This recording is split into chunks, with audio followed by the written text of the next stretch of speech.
I wish I could change. I don't know if you noticed that when we come on, it says you are live. If there was any way in hell I could change that to say you are looking live, I would be the happiest guy in the world. I don't have control over that one. I don't think there's a way to change it.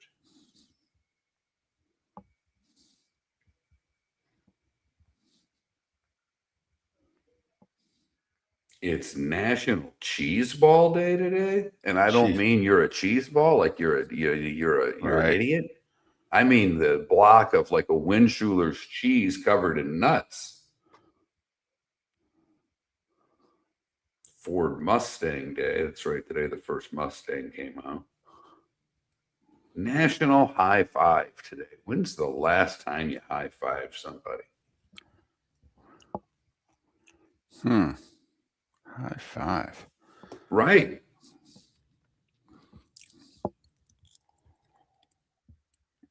I could be rotten because today is also No Limits for Deaf Children Day. I would say they have a reasonably big limit, but that's just me. Right. Seems like a limitation, but I mean, you can get around your limitations, but it's still yet a limitation.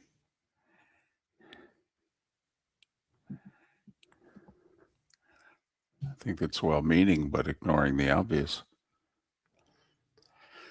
All right, here we go. Let's hope you can hear it. Yeah.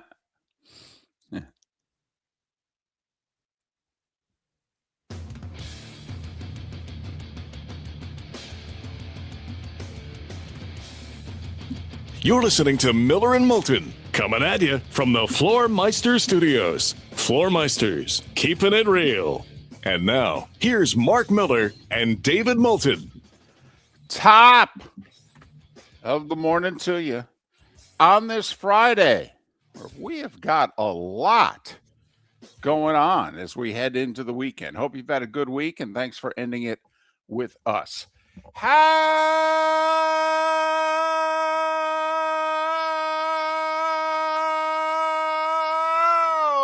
the heck are you, Miller and Moulton? MillerandMoulton.com. Miller_Moulton on X. Top of the morning to you, Mark. How are you? Good morning, David. I am doing well. I really am. I feel good. I've increased the length of my walk this week. I have this entire campus pretty much diagrammed in my head. I know when classes get out. I know when they start. I know when the library's busy. And I do that all with avoiding dirty looks, looking straight ahead, David, looking no one in the eye. This is David Moulton in the old studio hallways when we were both gainfully employed by that station. It is a straight stare dead ahead with no eye contact. Right. It's like walking the streets of New York. All right. You're fine as long as you don't make eye contact. That's where you get it from, isn't it? That's where I got it from. Yep. My mother took me to the city, and she took me to the city a few times before this, but this was certainly something I went twice to watch the ball drop. And my mom just said, don't look anybody in the eye. All right. And let's go. Okay. And it worked. That typifies, that sums up your mom in just a handful of words, doesn't it? Yeah. She's a great lady. I think, I think the world of your mother. I do. I know. But she has some certain definite traits. Well, I know you do, but I don't think she's listening yet. And if she is, good morning. But she has some very definite characteristic traits that completely define her, yet being a really nice person, because she can turn on a dime and not be nice. Oh, yeah. Right. I know where you get it from. Totally. Yes. But don't look anybody in the eye. That's a big city comment. It is. And specifically when you were going to the city young, it was very much a New York City. It's not I don't know what it is now. I've not been in a while, but it was a different place, in the 2000s than it was in the 70s and the 80s, for sure. Oh yeah. No. My mom first took me to the city. It was the late 70s. That's a different city. Yeah. There was nude people walking down the street. Right. Uh-huh. Oh yeah. there was triple X everywhere. I asked my mom, "What's that?" She goes, "That's when you're older." Oh, okay. That's all she would say. So, oh yeah. No, no, no. I was educated young. Right. Right. I mean, don't know about history and English lit and what have you, but oh no, I got educated young. But yeah, And just I don't look anybody in the eye and think about it. All right. How many times? It's the same thing. By the way, this should apply on the baseball diamond. And just lighten up, everybody, and stop staring. That's how all this stuff is starting. Do you see how many bench clearing? And I could go off on 8 tangents right now, but we got a lot of bench clearing stuff in which all they're doing is yelling at each other. But it's like, enough already. Stop it with the stare downs after strikeouts. For goodness sake, do your well, damn job. and David, I don't know I'm actually happy you started here because it is the baseball hour after all, and I have a couple of baseball questions for you this morning. General things, not big things. Light. It's the I don't want, wire's not touching yet. I want to ease into this sucker. But the pitcher, to me, if I were to take a side, I'm going to take the side of the batter, not the pitcher. The pitcher is the guy who more times than not is doing the stare downs. What does the pitcher have? Now, the batter has a bat. Don't get me wrong. It's always bat night for the guy at the plate.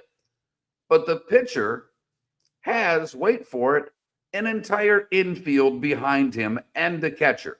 No doubt. At the very least, it's 6-on-1 to start whatever's going to happen. Yep. I mean, the pitcher is as safe and protected as a quarterback in practice with a red jersey. Right. I mean, if you're going to charge the mound, if you can get there uninhibited, you got one good shot. That's all you got, because the cavalry is going to be there within 2 to 3 seconds of your arrival. And they're going to beat your cavalry, which is coming out of the bench, which is being met by the second cavalry, if you know what I mean. So, yep. So your cavalry might not even be theirs to the mound, because both benches are ready and they're going to go quickly. But like we had, this San Francisco, right? They won. It all started the night before. That's another thing. All started the night before, carried over. But both sides needed to just grow up, for goodness sakes. I mean, you guys got this bent out of shape because one Cincinnati hitter called time really late and the home plate umpire was stupid enough to give it to the batter when the pitcher was more than halfway through his windup. Blame the umpire. Don't blame the batter. But then the batter gets a hit on the next pitch and the batter curses out the pitcher. And then they take it to the next day. And now somebody's got to curse somebody out. And then that guy's got to get hit. So then Cincy has to retaliate. And then their pitcher gets ejected. And for goodness sakes. But what I wanted to ask you, and I, if you got more, I'll let you go. But I'm on the side of the hitter, not the pitcher, and I'm with you at all. Lighten up, boys, because I want the game to be fun, and the game's fun when the batter can celebrate a little bit, and that's a lot of the time where the problems lie. But I do want to ask you: we've got 3 really good streaks, 1 really bad streak going in baseball right now. The Tigers and Rays have each won 6 games in a row. Those are that's not the longest streak in the game, because the second place Padres have won 8 games in a row and remain a game and a half behind the Dodgers, who are off to an amazing start at 14-4. Right. The Padres are playing right around 700 baseball, and everybody's like, that's a really good second place team. Right. And the second best record in the game right now while doing so. Absolutely. And your Mets are after getting off to a pretty good start, have now lost 8 in a row, 7-4. Now they're 7-12. Yes, they are, Mark. And I'm not doing this to pick on the Mets, but I am asking this simple question, David. What is the old adage? Every win in April's worth 2 in September, or whatever the case may be. So how important is it in your eyes for a team to get off to a good start. Because, one of the things you and I pay attention to, David, is run differential. And here's Seattle off to a start, not very good, 8-12, yet they have a positive run differential. So when I look at Seattle, I'm not really that worried. They're 4 games below 500. They can fix that in a weekend, and they seem to be still scoring more runs than their opponent. So I don't worry about them. Other teams I may worry more about. But how important in your eyes is this first month of the season that we're about halfway through right now, maybe a little more than halfway through? It's not the first month, but it's by Memorial Day.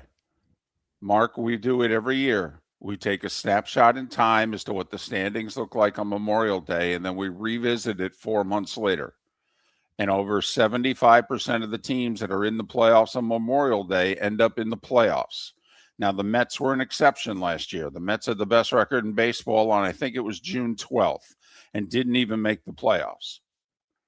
The Central Division of the American League's been a bit of an exception because last year the Tigers had a big lead, blew it to Cleveland. The year prior, the Tigers came out of nowhere in August. Right. So that division's been an exception. But you're right. We've looked at the standings at Memorial Day or the weekend before Memorial Day. Here's where we are. By the way, and we've never talked about this on the show in 20 years. Hockey's thing is Thanksgiving. All right. Hockey's 75% of the teams that are in the playoffs on Thanksgiving make the playoffs. All right. I believe in the Eastern Conference this year, the only team that was in the playoffs on Thanksgiving that didn't make it was. I know. Mr. Catan. Mr. Catan. I know. That team is the Detroit Red Wings. Right. All right. So anyway, it was either 3 in the East, 1 in the West, or 3 in the West, 1 in the East. But anyway, 12 of the 16 teams in the NHL who were in the playoffs on Thanksgiving ended up making the playoffs. And that's their tried and true rule. It's at least 75%. They go by Thanksgiving. We go by Memorial Day in baseball. So, obviously it's a little different in New York for this reason. The manager had his whole coaching staff basically fired for him at the end of last year with their collapse. So they're off to a really bad start after a really bad collapse. So, I unfortunately don't think he has till Memorial Day, but with my teams in baseball, I give them until Memorial Day. Because it's the first thing I do every morning.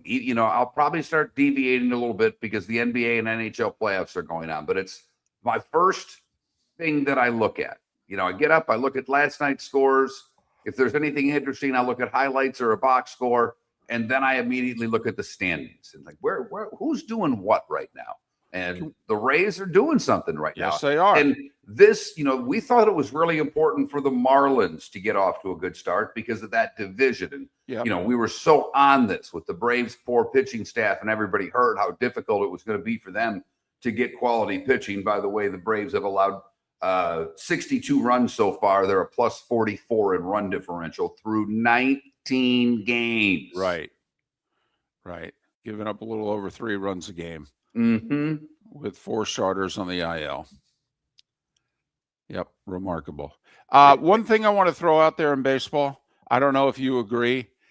I don't think the bullpen should be allowed to run out. Right? To me, you have to stay in the bullpen till the game's over. Now, it was interesting, actually, the brouhaha between San Francisco and Cincinnati yesterday was literally after the final out. But I don't think you should be allowed to run in from the bullpen and join the festivities. I mean, you run about 80 yards, 100 yards. You get there, you're all winded, you're all excited. Okay, you want to hit somebody. You want to get involved. No, just stay in the bullpen. Have some seeds. Relax. I think they all need to relax a little bit. Miller and Moulton, trying to relax. Thanks for listening.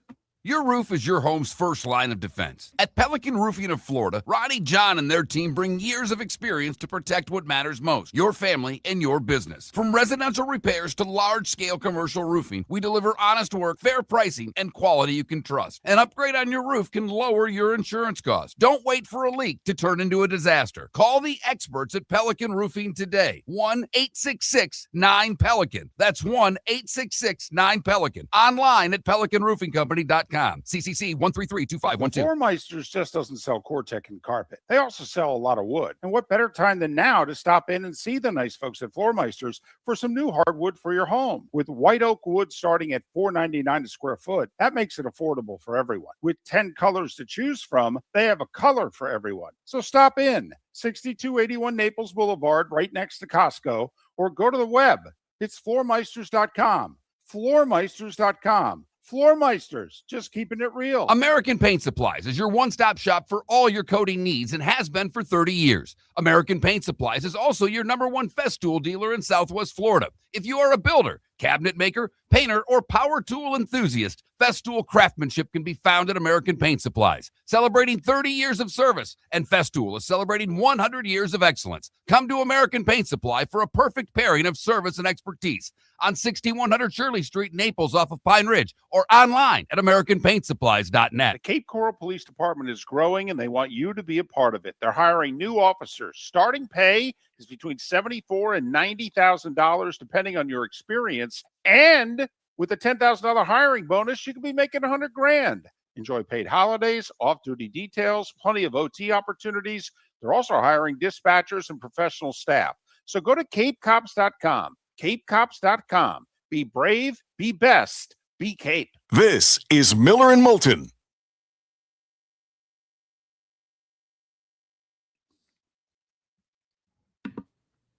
Thank you, Aurora. I appreciate you admitting I was right. It's about ice cream, nothing else, but that's okay. We've got to start small.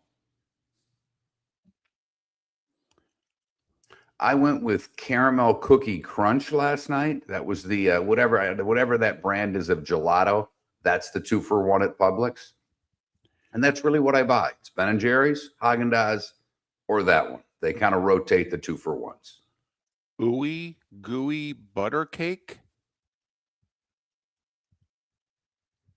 Does ooey gooey have a flavor? Butter cake. Ooey gooey butter cake. Oh, I didn't That's know. the flavor.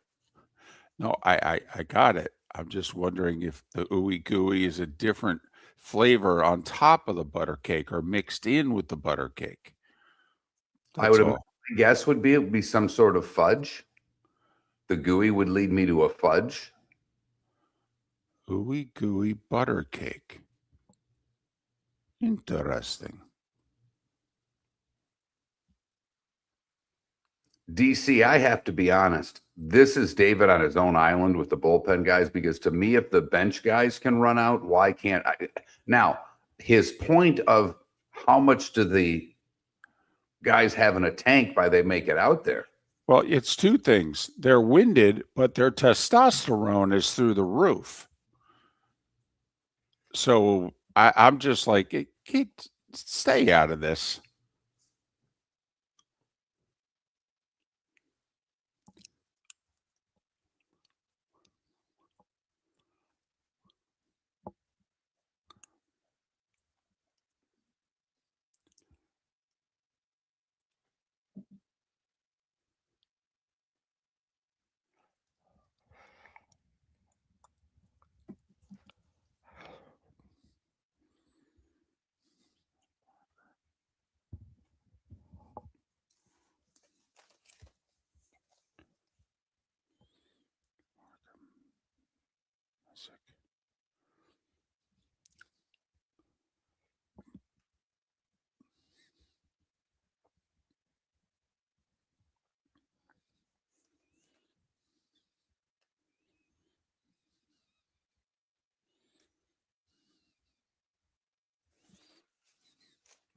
Both the Rays and Tigers had the ninth inning rally last night to win. Yeah, the Tigers had the lead and blew it.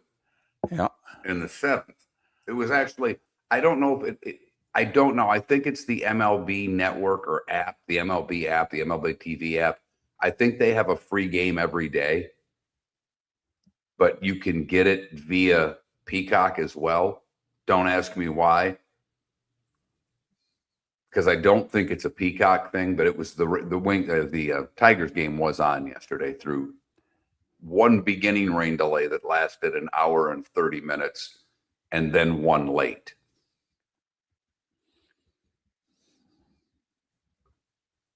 Good morning, Jules. Nothing like a getaway day for the Royals with 3 hours of rain delays mixed in. I have to be honest, Paula.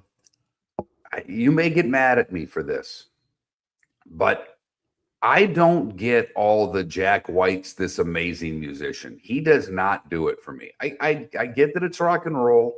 I know I'm supposed to like it, but sorry. Oh, by the way, Paula, the band feel, it's 3 words. Telling you right now, my buddy sent me a list of music.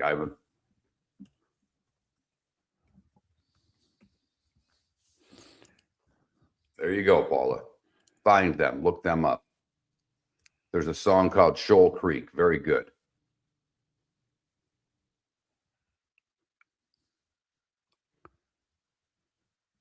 And it's not feel, it's the band feel. You have to type that whole thing in. I have more for you, Paula. I laughed because he knows I love Steely Dan, and he sent me 2 instrumental tracks. I'm like, oh, you're in your instrumental phase. And he said, look here, Mr. Steely Dan, and gave me a lot of stuff that rocks. And during my walk, I would just chuckle about Mr. Steely Dan.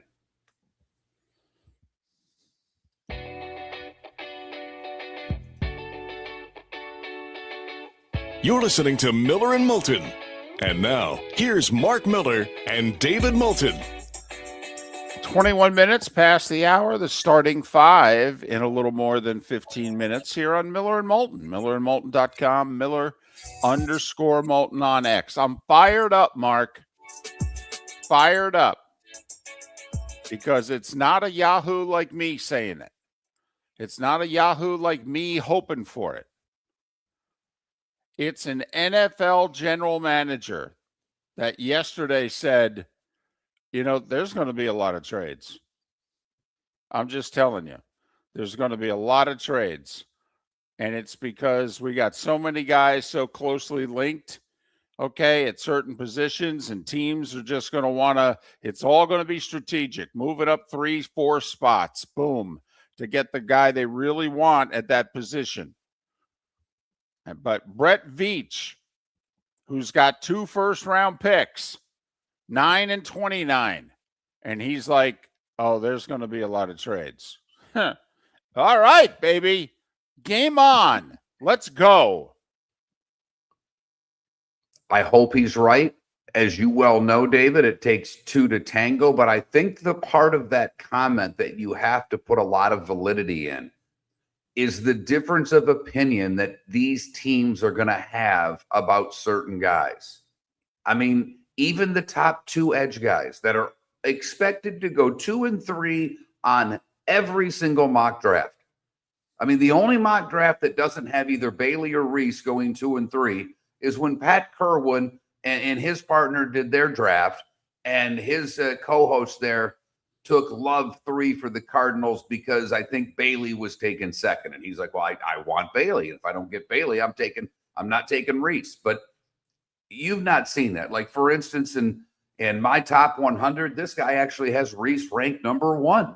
He has Bailey rated number 7. So I only bring that up because if you were to get a top 100 list or a list by position from 10 different sources, you are going to get 10 different lists. The tackles are all rated differently. Yes. The defensive tackles are all rated differently. I mean, the only consensus is that the best running back is Love, the best tight end is Sadiq, and the best quarterback is Mendoza. And I guess probably the best offensive lineman's the kid from Penn State, but he could go anywhere from, 14 to 20? And he's a guard. So Right. He's probably going to be the 5th offensive lineman taken if he is, in fact, the best. But I'm just fired up about it. That's all I need to hear.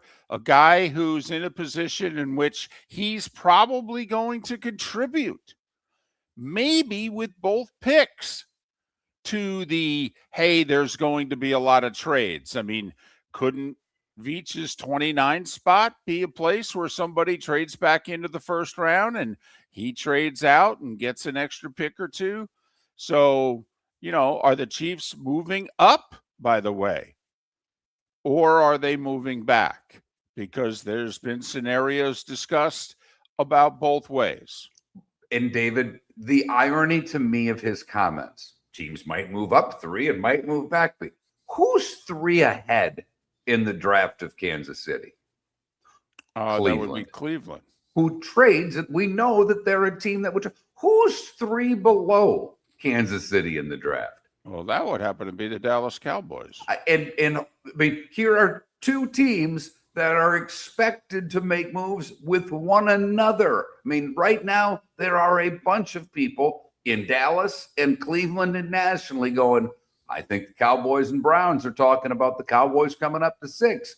And, here's the Kansas City GM going, well, I might want to go up 3 and get somebody at 6. So you may have some there with these comments, David. So you're allowed as a player only, as a team, you're allowed only X number of visits. You can only bring in X number of players. It's either 20 or 30. Did you hear the news earlier in the week? We didn't talk about this. The Jets with the number 2 pick in the draft, and the Jets have indicated, yeah, we're going to go defense. We're probably going pass rusher. They canceled their face-to-face visit with David Bailey at Texas Tech. So they've had one with Reese of Ohio State. And there are people saying that, inside the Jets building, there's a lot of momentum for Bailey. All right, the Jets may surprise people and take Bailey. Well, when they had a chance to visit with him on their turf, they told the kid to stay home. I mean, that's weird, isn't it? Is it? Yeah. All right. There was a team that plays pretty close to where you live. And by pretty close, I mean they play where you live. It's about 15 and if I remember right, they picked 3rd overall and took a quarterback that they never talked to. Right. So, right. How did that work out, by the way? But anyway. Well, I mean, for 1 year, it looked like for 1 year, it seemed to work, and then it never worked again. But the draft, the draft isn't an exact science. Maybe they should have. So all I'll say is that these teams run so many smoke screens and do so many things, and maybe they're set on Reese. At the end of the day, maybe they're set on Reese. From what I've read, David, and I'm not trying to break down defensive linemen. I'm just trying to relay information to people who may not be diving as deeply as I am. And I've never dove this deeply in the history of doing this show. But by all accounts, Bailey's more ready to play now. Reese has far more upside. I just find it fascinating. Like the Jags 12 years ago when they took Blake Bortles 3rd, that they were worried that somebody was going to trade up ahead of them to take him. I mean, the Jets don't have any worry. You could argue the draft starts with the Jets. Absolutely. So that's why, to me, I find this interesting. I mean, there's no reason to be coy, if you know what I mean. Well, we're not going to talk to Bailey, but we really like him. Well, bring him in. Chance to get out of the office, have a nice steak. I mean, bring him in. So I found it interesting. Is it a tell? Is it big letters? We're taking Arvell Reese? Or is it the Jets being the Jets? I don't know, but I took it as a tell. How many of you out there right now think that the edge rusher that's going to do better is simply the one not drafted by the New York Jets? Do you believe that teams are cursed and that players are then cursed by going to play for certain teams? Mark, things are so bad with the Jets that the morale of Jets fans is lower than the morale of Dolphin. No. Yes, yes. That's how low it's gotten with the Jets. Yes, it's lower than that of the Dolphin. See, Dolphin hasn't turned on their general manager and their head coach yet. Jets fan has already turned on Aaron Glenn. Give the Dolphin time. They could do it by Friday morning, David. Well, I don't think they can. Okay, not by Friday. See, I think it's going to take I think it's going to take till November. It could be by Thanksgiving. Okay, but I just think it's going to take actual games being played. All right. Can I give you a scenario where they do? Let me just throw this scenario at you. With pick 30, the Miami Dolphins take Ty Simpson. Well, that'd be the GM. No, I get the coach, but I'm saying to turn, the coach or the GM that, they've turned on the coach in New York. And you just said they haven't turned on this GM or coach yet. They could turn on the GM by midnight Friday, David. Yeah, it'd be midnight Thursday. Yeah. Or midnight Thursday, exactly. Yeah, that should, the Ty Simpson, that would set them off. That would. But I just wanted to give you a snapshot in time that's how low it is right now with Jets fan. It's lower than Dolphin. Good show lined up for you today. Pat Kirwan. We'll talk NFL draft with Pat. JP Peterson to talk about the Rays, their stadium situation, and the Bolts getting ready for the playoffs this weekend against Les Habitants.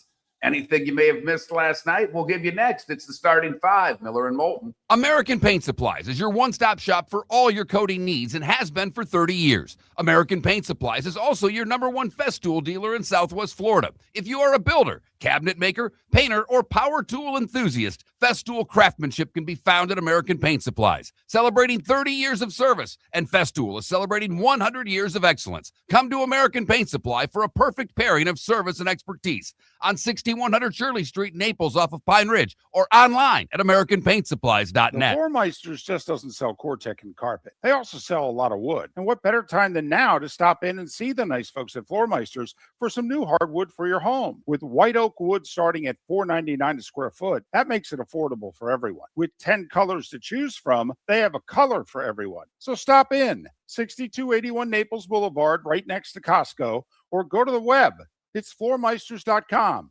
Floormeisters.com. Floormeisters, just keeping it real. Mark Miller for Sleep Treatment Direct. They are helping me with sleep apnea. And by helping me, I mean curing me. No more CPAP machine. No more snoring. No more tossing. No more waking up exhausted. Their expert team got me the right treatment, fast and hassle-free. If you want to feel energized and get rid of your snoring, call Sleep Treatment Direct today. 444-1741. That's 239-444-1741. Sleep Treatment Direct. Sleep safe and sound. Your roof is your home's first line of defense. At Pelican Roofing of Florida, Ronnie John and their team bring years of experience to protect what matters most, your family and your business. From residential repairs to large-scale commercial roofing, we deliver honest work, fair pricing, and quality you can trust. An upgrade on your roof can lower your insurance costs. Don't wait for a leak to turn into a disaster. Call the experts at Pelican Roofing today. 1-866-9-PELICAN. That's 1-866-9-PELICAN. Online at PelicanRoofingCompany.com. CCC 1332512. This is Miller and Moulton.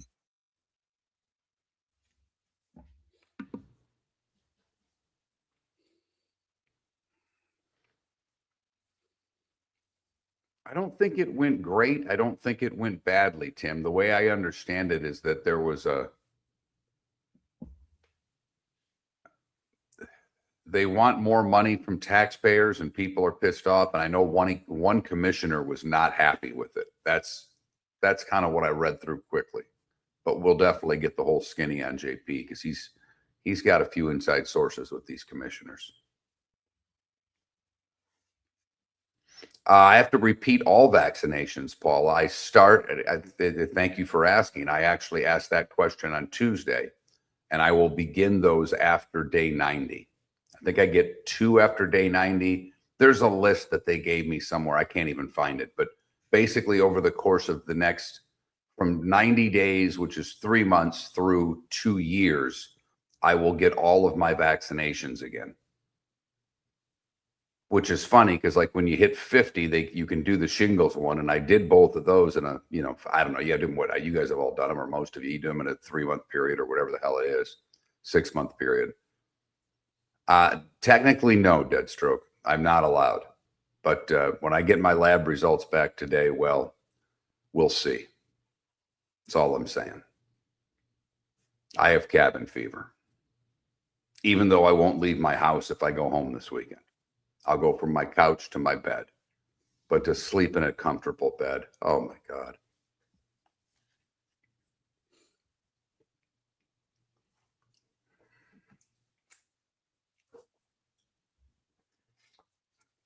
All right, I gave you one band there, Paula. Here comes number 2. That was the one I liked the most of what my buddy sent me. This is the one I liked probably the least, but people like this band, Paula. I just didn't particularly love the guy's voice.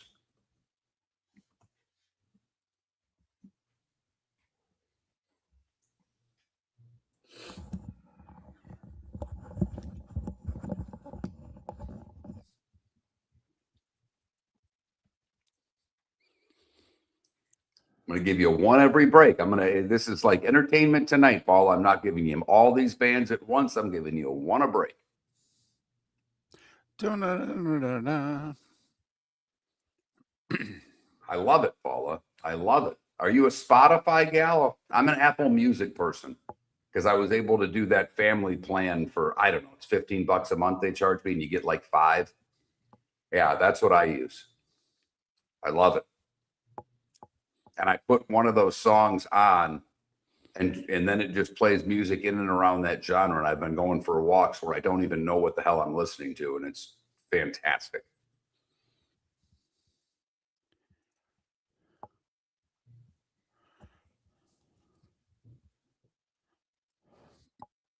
I was thinking about that horrible list, though, on my walk with my music, because I had more Stone songs and more Who songs than Beatles during my walk.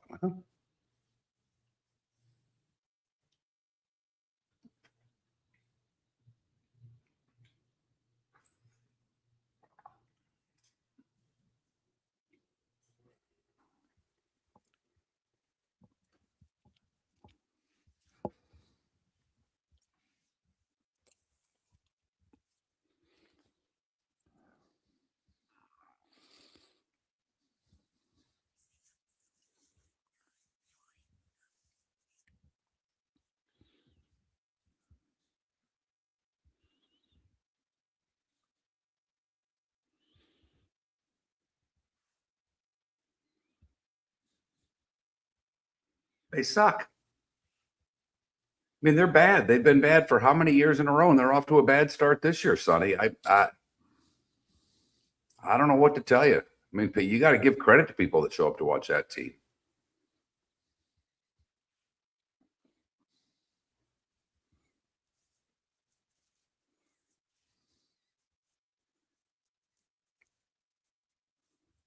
Well, Colorado and Dallas both can't be in the conference finals.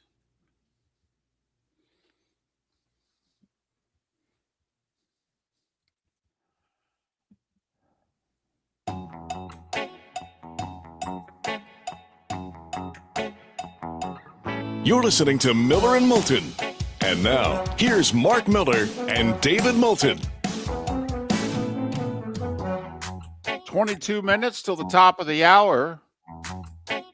NHL regular season's over. Both the NHL playoffs and the NBA playoffs getting underway this weekend. So next hour, Miller and Moulton are going to have to make their first round NBA, NHL playoff picks. How many upsets will we pick? Mark usually will pick none. Well, in hockey, that's different. In basketball, to me, the only possibility for a higher seeded team to beat it, or a lower seeded team to beat a higher seeded team, is I think Houston will beat the Lakers because the Lakers roster is not going to be as good for the first round. Okay. So we'll do that next hour. Pat Kirwan, JP Peterson in our 8 a.m. Eastern hour before the pro hour for Jacksonville and Tampa St. Pete. Time now for The Starting Five. 5 big stories you need to know. Here is the Starting Five. And we'll start with hockey. Last night, there were 3 of 6 games with playoff implications. Edmonton with a win would finish in second place. Connor McDavid had 4 assists. Edmonton beat Vancouver 6-1. Anaheim with a win would finish in third place and play Edmonton in the first round of the playoffs. Anaheim got a late goal in Nashville and beat the Preds 5-4. Stamkos, for the record, 2 more goals. He finished with 42 this year. Play GM Mark. He's got 2 years left on a deal at 8 per. Teams can take some of that 8. So if Nashville wants to get rid of Stamkos, this is probably the highest value he'll have left in his career. There's teams out there that need goals. Would you acquire the future Hall of Famer? I guess to me, it would depend on the team. Like if I look at the team I've rooted for my whole life, I don't want another old guy who is there for one thing because I've already got an old guy that's there for one thing. Now I'd get rid of that old guy, but I wouldn't want to. Okay. All right. But 42 goals for Stamkos. Yep. What a bounce back season for him. But Anaheim finishes in third, which meant that the LA Kings game against Calgary was meaningless. And well, that's good because Calgary beat LA 3-1. They're the second wild card. They're going to lose in the first round to the Avs. There were some of us that were rooting for Edmonton and LA to play for the 5th straight year. St. Louis beat Utah 5-3. Remember the mammoth of the first wild card. They'll face Vegas in the playoffs. San Jose beat Winnipeg 6-1. Macklin Celebrini, a goal and 2 assists. 45 goals, 70 assists, 115 points. Did he just turn 20? I believe he just had a birthday. I think you're right, David. Yeah. Uh-huh. He's the reason that you're going to see guys sign with San Jose in the offseason. They had a nearly 40-point improvement in the standings. Here come the San Jose Sharks. Colorado beat Seattle 2-0. The Lightning get underway Sunday against the Habitants. When I went to bed last night, we didn't know what time and what network. They were still working that out. They had Saturday worked out. All 3 playoff games are on ESPN beginning at 3 o'clock, 3, 5:30, and 8. Ottawa, Carolina, the Wild and the Stars, and then the Battle of the Keystone State, the Flyers and Penguins Saturday night. So 5:45 on Sunday. Okay. 5:45 on Sunday. It is an early bird special for a team in Florida. That's what we're looking for. And by we, I mean me. NBA play-ins tonight. Charlotte at Orlando. Magic a 3.5-point favorite. Winner is the 8th seed. They'll play Detroit in the first round of the playoffs. Loser goes home. Out west, Golden State visits Phoenix. Suns are a 3.5-point favorite. Winner is the 8th seed. They'll play Oklahoma City in the first round. Loser goes home. Both games on Amazon. 7:30 for the Orlando game, 10 o'clock for Steph Curry. By the way, one other NBA note. So they got that 65 game rule in the NBA, where if you don't play 65 or more games, you're not eligible to win basically just about any award. first team All NBA, MVP, etc. And a lot of times that you can earn money in your contracts. Luka Doncic only played 64 games. Cade Cunningham only played 63. They both appealed because they both had legitimate injuries at the end of the year, and Luka missed 2 games to see his daughter being born in Slovenia.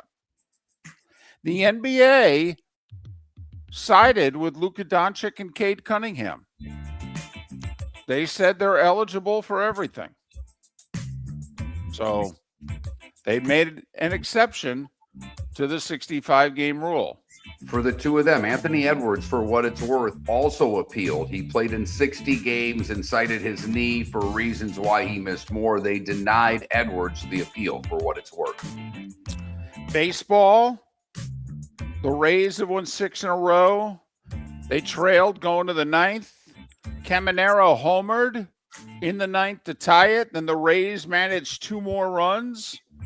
Tampa Bay with 3 in the 9th beat the White Sox 5-3. 6 in a row for the Rays. They're in first place in the East at 11-7. Speaking of 11, that's how many runs the Angels scored in the Bronx. Mike Trout homered again. He hit 5 homers in the 4-game series. By the way, check out where his homer yesterday landed. For a right-handed bat at Yankee Stadium, that's a bomb. Just check it out. Mike Trout looks like Mike Trout again. Just please, baseball gods, can you keep him healthy? Please. There's a whole bunch of young fans who have joined the sport in the last 3 years. They have no idea what people like us are talking about when we say Mike Trout and a great player and a Hall of Famer, because they haven't seen it. Can you let them see it one more time? So Parker Messick is a rookie pitcher for the Guardians. He took a no-no into the 9th.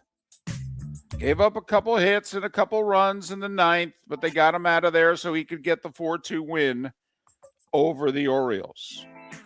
The rookie pitcher, 3 weeks into the major league career, you take a no-no into the 9th? How cool is that? All right. Milwaukee beat Toronto 2-1.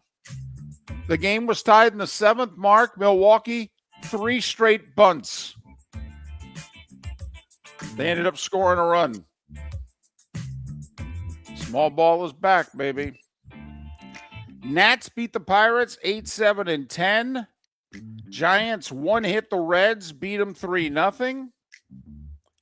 Tigers with 3 in the 9th. They've won 6 in a row. They beat Kansas City 10-9. They got off to a 4-9 start, and, well, that was forever ago. That was last week. Texas with 4 in the 9th beat the A's 9-6. A lot of 9th-inning rallies yesterday. Colorado snapped their 6-game losing skid. They beat Houston 3-2. And Mark mentioned it. Tigers and Rays have won 6 in a row. They got nothing on the Padres. They've won 8 in a row. They beat Seattle 5-2. And they're a game and a half behind the Dodgers at 13-6 because LA is 14-4. Like one of the 3 best starts the Dodgers have had since they've moved to Los Angeles, which, oh, by the way, was nearly 70 years ago. Golf. RBC Heritage at Hilton Head. It's a signature event, $20 million purse. Lucas Oberg, 8 under 63, a one-shot lead. A lot of the guys who played well at Augusta played well, at least for the first round, at the Heritage. The LIV in Mexico City, everything went off as planned, although the television coverage had a 3-hour blackout because of a power outage in Mexico City alone. Literally right after David Faraday told all the media to stick it, basically. I mean, the irony of that was something else. Victor Perez, who left the PGA Tour this year to join LIV, he shot 9 under, has a 3-shot lead over John Rahm. By the way, the stories that were being written yesterday trying to advance the LIV story is that the Saudis will fund the tour through the end of the year, but then the tour is on its own. Now, apparently, this Scott O'Neill guy who took over the tour, he's brought in a lot of new sponsorship. But that's the word, that the PIF is not going to cancel it, but they may say to the LIV, well, you got to make it go on your own. Well, Bryce. It'd be interesting, though. PIF signed the contracts with them, didn't they? I mean, I would be curious who the contracts are with for these players. Well, yes, and Bryson's contract is done at the end of this year. And the thought was, he had all the leverage in the world. He could get another $300+ million. My guess is Bryson, with no salary, is going to go back to the PGA Tour. And I'm not sure Rahm sticks around either, because we all know he left for the money. They all left for the money. Chizzy Iwa has a 2-shot lead after the first round of the LA Championships on the LPGA Tour. Dexter Lawrence has contradicted Joe Shane, who still has the title of general manager of the Giants, when in fact he has to answer to at least 2 people.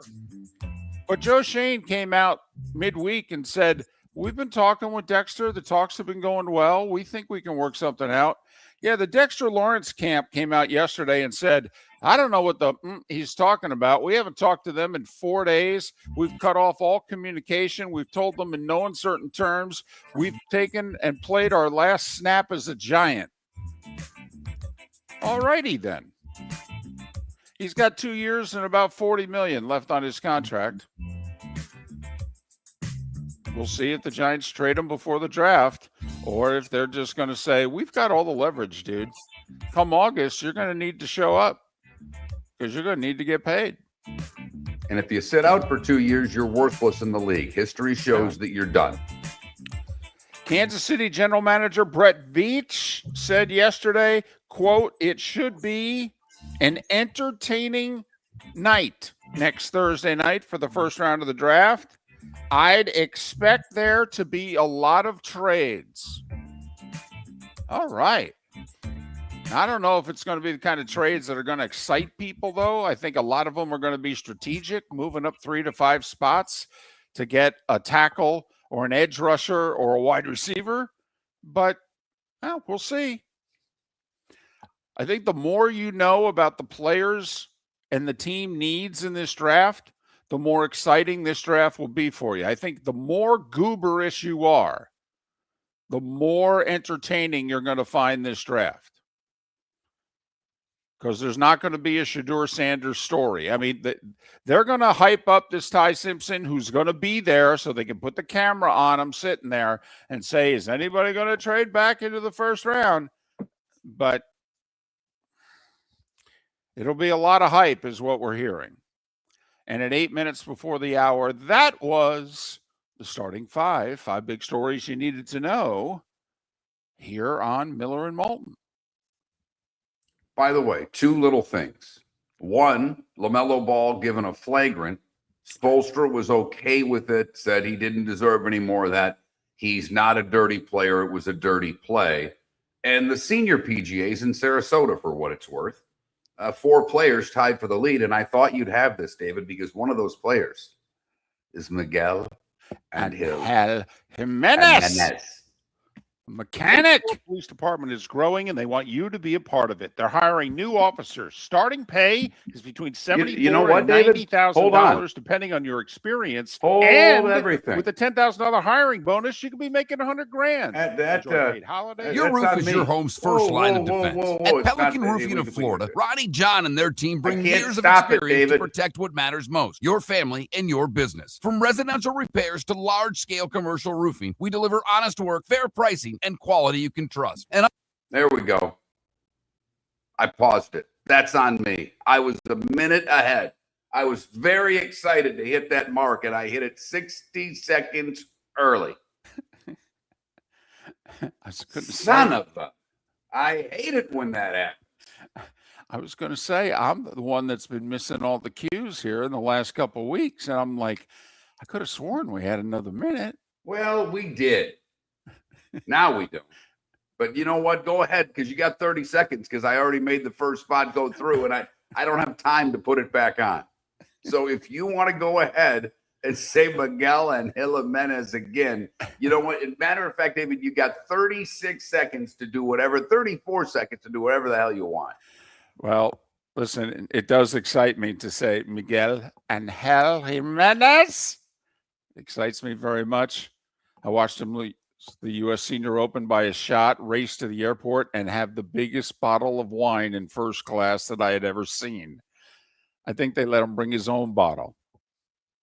The Floormeisters just doesn't sell Cortec and carpet. They also sell a lot of wood. And what better time than now to stop in and see the nice folks at Floormeisters for some new hardwood for your home. With white oak wood starting at $4.99 a square foot, that makes it affordable for everyone. With 10 colors to choose from, they have a color for everyone. So stop in, 6281 Naples Boulevard, right next to Costco, or go to the web. It's floormeisters.com. Floormeisters.com. Floormeisters, just keeping it real. American Paint Supplies, celebrating 30 years in Naples, is proud to be the exclusive Farrow & Ball dealer in Southwest Florida. The best thing to come from the UK since the Beatles, Farrow & Ball has the colors and paints at American Paint Supplies. See why all the designers and painters choose Farrow & Ball. For 30 years, American Paint Supplies provides the perfect pairing of service and expertise on 6100 Shirley Street in Naples off of Pine Ridge, or online at AmericanPaintSupplies.net. American Paint Supplies is your one-stop shop for all your coating needs. Mark Miller for Sleep Treatment Direct. They are helping me with sleep apnea. And by helping me, I mean curing me. No more CPAP machine, no more snoring, no more tossing, no more waking up exhausted. Their expert team got me the right treatment fast and hassle-free. If you want to feel energized and get rid of your snoring, call Sleep Treatment Direct today. 444-1741. That's 239-444-1741. Sleep Treatment Direct. Sleep safe and sound. If you're a business who targets men, please know there is no better and more economical way to reach your target audience than us at Miller & Moulton. So let us help you make money. You can reach out to Mark at that Mark Miller or me at the David Moulton on X, or text us at 21,000. We have a proven product, a good reputation, and lots of quality segments that we can attach your company's name to. Miller & Moulton, we're like that old pizza box. You've had the rest, now try the best. Miller & Moulton, millerandmoulton.com. This is Miller and Moulton. And this is Mark Miller advising you that I just made a critical error with that last commercial break. The good news is Pat Kirwan and JP Peterson have no idea how bad I am at my job. Therefore, they're still coming on in the 8 o'clock hour. More of Miller Moulton, top of the hour.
No, that was not Rick. Rick is just there to make sure the local commercials run, and he has to get us to the satellite.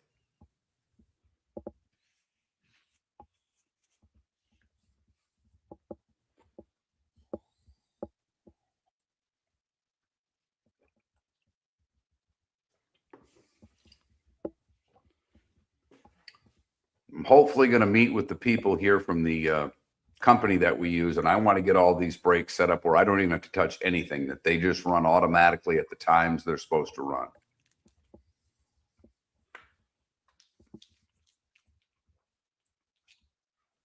Well, that would be good. How many farewell tours has Paul Simon had, Paula? I mean, he makes Kiss look like a lightweight in that department. But I would go see, I love Paul Simon. Probably a bigger fan of his wife. Talk about a height disadvantage. I mean, his wife could score 50 in the paint against him.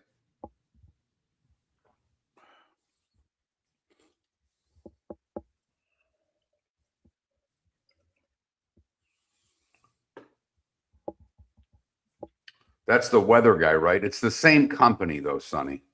So he's literally still working for the same company. He's getting a promotion to a bigger market. So, I mean, yeah, he's leaving Southwest Florida, but he's not leaving. What the hell is the name of that company that bought Waterman? Is it Hearst? Hearst. There you go. That's not a bad pick, Paula.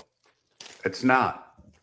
They wouldn't be on mine, but I'll be honest. I would be, if I could just pick all of Paul Simon, because then you would include some great solo stuff with the Simon and Garfunkel. That's even better.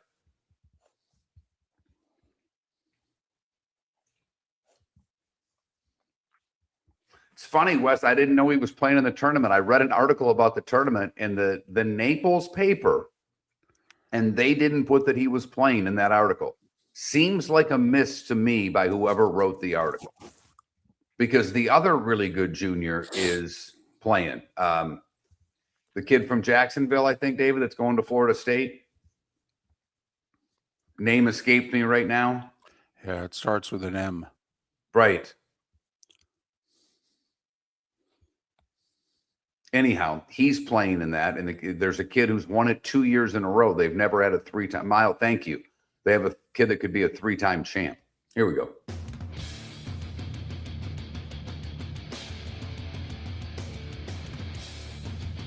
You're listening to Miller and Moulton, coming at you from the Floor Meister Studios. Floor Meisters, keeping it real.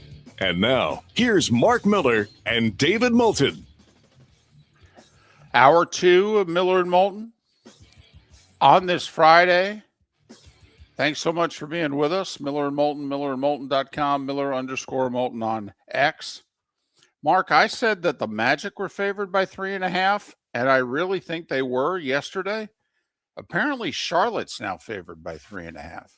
Yeah, that would be, I mean, you may be right, but I don't ever recall seeing a 7-point swing in any game, but maybe it was. No, that's on me. So Charlotte, a 3.5 road point favorite over the Magic. And to me, first off, is somebody for Orlando missing the game tonight that it hasn't been declared publicly? Or secondly, are they just convinced that this group has quit on the coach and they ain't even going to play tonight at home? I mean, I don't see anything currently as far as injuries, Right. at this moment. So, yeah, I have no idea. I've watched more Orlando this year than I have in the past. I like Paulo. He can't shoot, though. He's just not a good outside shooter. Right. And it seems that teams have figured out how to defend him. I mean, it's pretty simple. They're giving him a ton of room. They're getting help when he goes to the paint, and it's making. I mean, he was lousy in the game against Philadelphia. Lousy. Well, and unfortunately, everyone from the perimeter, with the exception of Desmond Bane, was lousy, and it's why they went out and got Bane. They gave up a lot to get him. He's lived up to everything they've hoped for, but the rest of the team, once again, has not.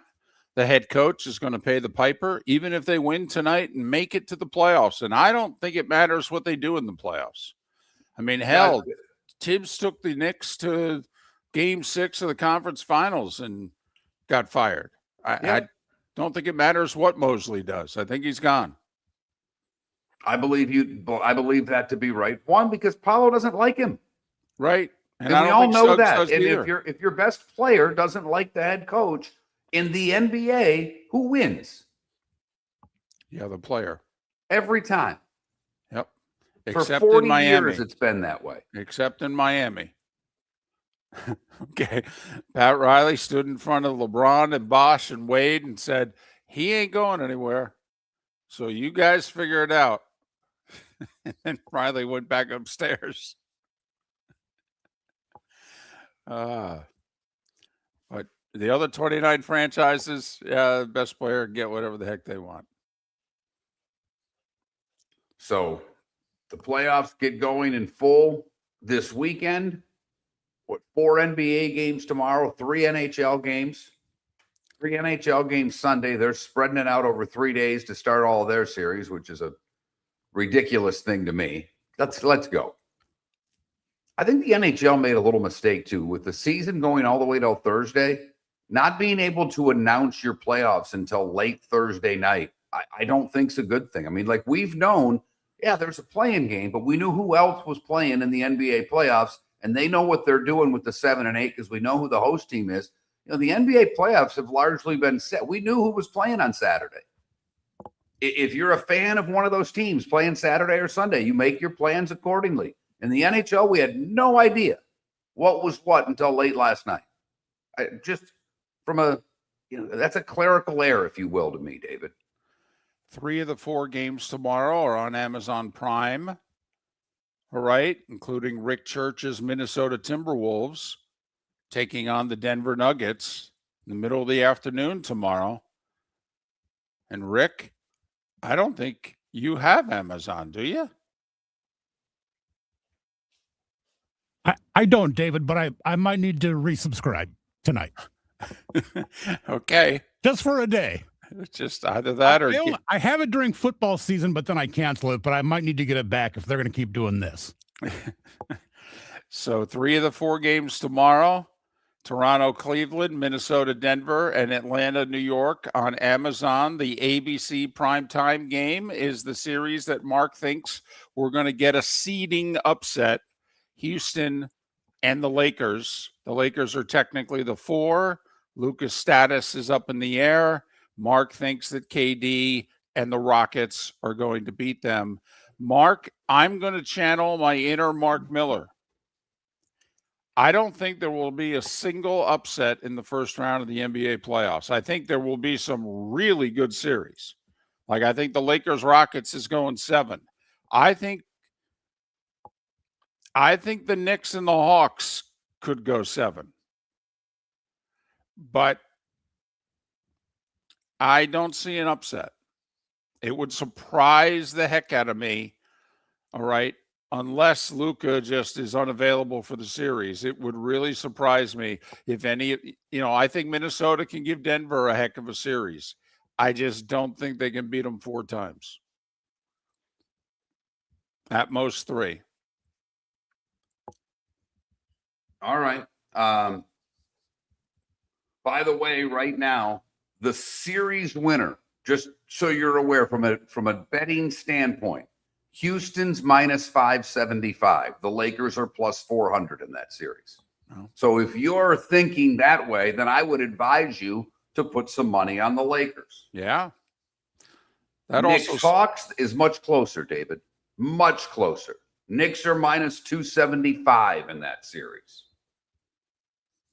Nuggets T-Wolves, Nuggets are minus 350. So both the Nuggets and the Knicks are less of a favorite than the Houston Rockets. which screams no Luka for the whole series, by the way. Bingo. So we'll see. My guess is he'll try to play.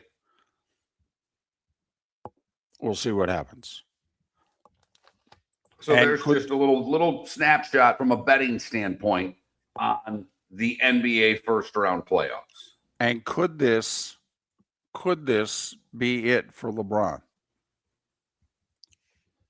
I mean, we talked about the Ovechkin watch, and has he played his last game? I mean, LeBron's a year older than Ovechkin. He's 41. Right, but he'll play 30 less games than Ovechkin would in a regular season, even though their seasons are similar numbers. True. But he will play a lot more minutes in his games than Ovechkin plays in his. A lot more minutes. You're right. That's a great point, David. I mean, like at least twice as many minutes, I would say, than the number of minutes that Ovechkin played in games this year. So LeBron's going to, at 41, is going to have to carry a team to a playoff series win. Or it could be it for him and the Lakers. Now, they don't have all the series in the NHL listed because I'm trying to get betting odds on it. They only have, I don't see a Carolina. Oh, I do see Carolina here. Carolina's less of a favorite against Ottawa. They're minus 175. Tampa, who's not played all that well coming down the stretch. And Tampa is a bigger favorite over Montreal than Carolina is over Ottawa. That seems crazy to me. A little bit. Yeah, a little bit. I mean, the Lightning are minus 250 to win the series. You can get plus 200. You can get 2-for-1 money on Montreal. Now, I think Tampa's going to win the series, but you're telling me that Ottawa has a better chance of beating Carolina than Montreal does of Tampa? Wow. For what it's worth, Montreal won the season series against the Lightning, and the two teams finished what? Tied? Exact same number of points. Mm-hmm. But obviously the playoffs are very different. But yeah, they were talking about that a little bit. And yes, Mark, I'm going to acknowledge this. They were talking about that a little bit the last couple of days on NHL Network Radio. They were, or it's really NHL Radio, that Vegas or the gamblers are really high on the Ottawa Senators, which has a lot of hockey fans going, who? What? Well, a lot of sports fans. I think hockey fans are aware there's a team in Ottawa, but outside of the NHL fan, they're definitely going who? But I mean, outside Sacramento Kings, Ottawa Senators, if you know what I mean. Outside of the Kachuk brother, even hockey fans are like, who plays for Ottawa again? Just, huh? Really? They're that good? Huh. Seems like a reach. So there you go. First rounds are set. They get underway tomorrow. 4 NBA games, 3 NHL games. The Lightning are playing. Is it officially an early bird special? 5:30 is an early bird, isn't it? 5:45. Oh, yeah, you're there by 15 minutes. You got to get there by 6, David, for the early birds. Yeah. Or happy hour, however you want to slice it. You know, So the Lightning with an early bird special on Sunday. That's a perfect time. Perfect wonderful. time. I mean, game will be over by 8:30. Heck, it can go a full overtime. It'd still be fine. Dallas and Minnesota, a near pick'em series. Dallas, Minnesota's even money if you're betting on the Wild. Dallas, you're laying a little bit of juice, minus 120. That's the series in the first round I'm most looking forward to. That is going to be unbelievably competitive. This is a fan base in Minnesota that I think if you were to ask them who they hate the most, it would be either Chicago or the Dallas Stars, because obviously this is the former Minnesota North Stars that moved away from the Twin Cities. So from a fan standpoint, they do not like this owner at all. And I think between Colorado, Dallas, and Minnesota, it's 3 of the top 5 teams in the regular season. And I know Gary Bettman doesn't care, but there's a lot of people. Bill Guerin, the Minnesota Wild GM, who also was the general manager of Team USA in the Olympics, he's been very public saying this playoff system is messed up. You shouldn't have it where 3 of the top 5 teams in the league can't make it to the conference final. I mean, for that matter, I believe there are 3 teams that missed the playoff in the East that would have all qualified in the Pacific. So there is definitely a huge difference between the division with the Avs, the Wild, and the Stars than the one with Anaheim, Edmonton, and Vegas. But the Lightning and Montreal and Tampa Bay, one of the biggest favorites in the first round of the playoffs. The Cape Coral Police Department is growing, and they want you to be a part of it. They're hiring new officers. Starting pay is between $74,000 and $90,000, depending on your experience. And with a $10,000 hiring bonus, you could be making $100,000. Enjoy paid holidays, off-duty details, plenty of OT opportunities. They're also hiring dispatchers and professional staff. So go to capecops.com. Capecops.com. Be brave, be best, be Cape. American Paint Supplies, celebrating 30 years in Naples, is proud to be the exclusive Farrow & Ball dealer in Southwest Florida. The best thing to come from the UK since the Beatles, Farrow & Ball has the colors and paints at American Paint Supplies. See why all the designers and painters choose Farrow & Ball. For 30 years, American Paint Supplies provides the perfect pairing of service and expertise. On 6100 Shirley Street in Naples off of Pine Ridge, or online at AmericanPaintSupplies.net. American Paint Supplies is your one-stop shop for all your coating needs. The Floor Meisters just doesn't sell Cortec and carpet. They also sell a lot of wood. And what better time than now to stop in and see the nice folks at Floor Meisters for some new hardwood for your home. With white oak wood starting at $4.99 a square foot, that makes it affordable for everyone. With 10 colors to choose from, they have a color for everyone. So stop in, 6281 Naples Boulevard, right next to Costco, or go to the web. It's floormeisters.com.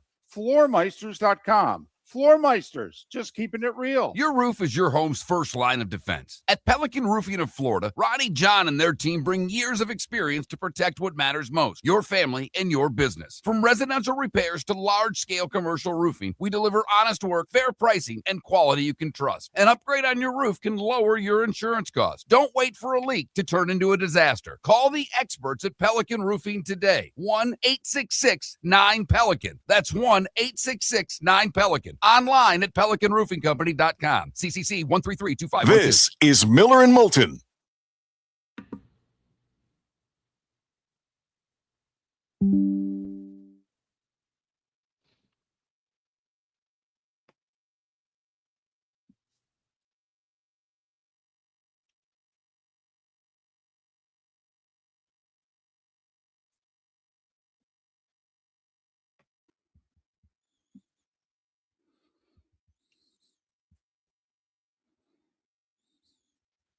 Yeah, I saw that too, Trutharian.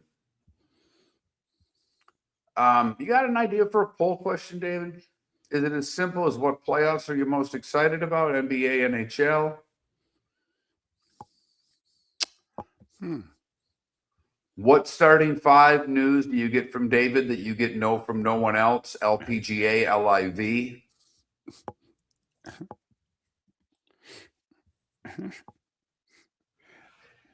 NASCAR.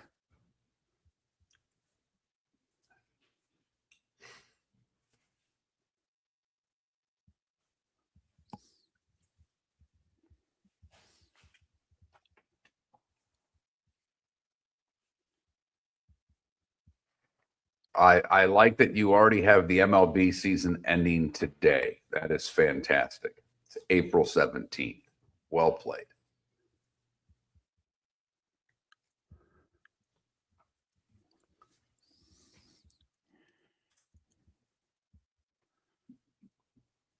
What do I know? I don't even know when to take a break.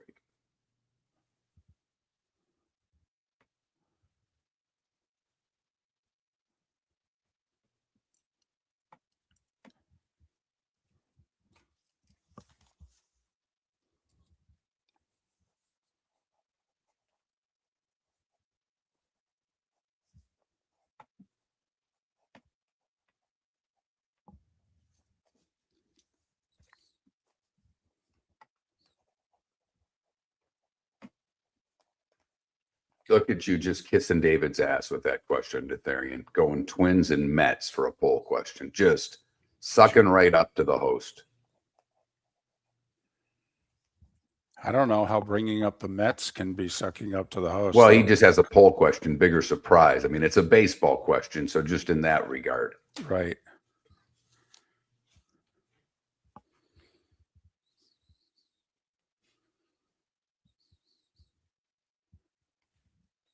Oh, not a poll question. Well, see, I don't even know when breaks are, Trutharian. Don't yell at me.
This is a mean statement, but I don't care.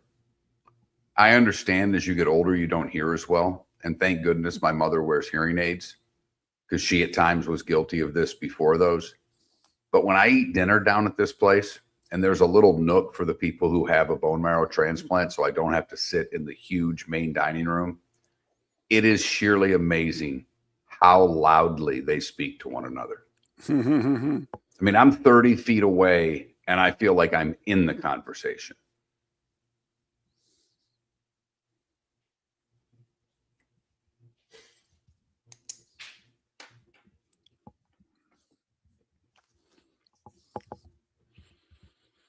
George got off to a bad start, 2 over.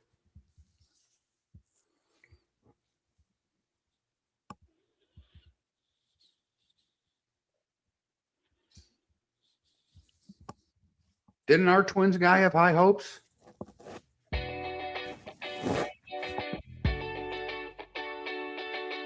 You're listening to Miller and Moulton.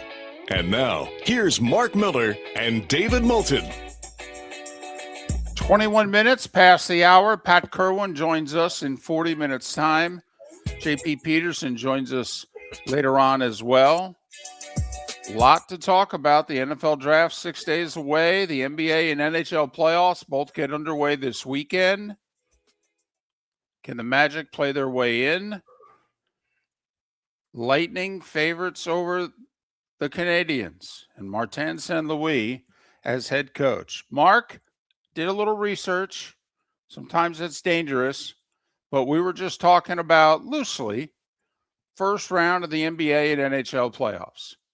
And, what are the series that we see is tough? We focused on the NBA mostly. We'll get to the NHL. For what it's worth, Mark, last year, we had 2 first-round upsets in the NBA. Golden State was the 7 seed. They beat the young Rockets team, who was the 2 seed in the first round. The old guys taught them a lesson. Beat them in 6, I believe. And then the Rockets went out and got KD.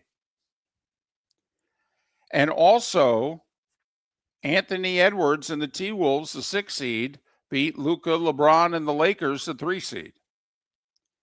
So you had 2 first-round upsets. They were both in the West. And there you have it. For hockey,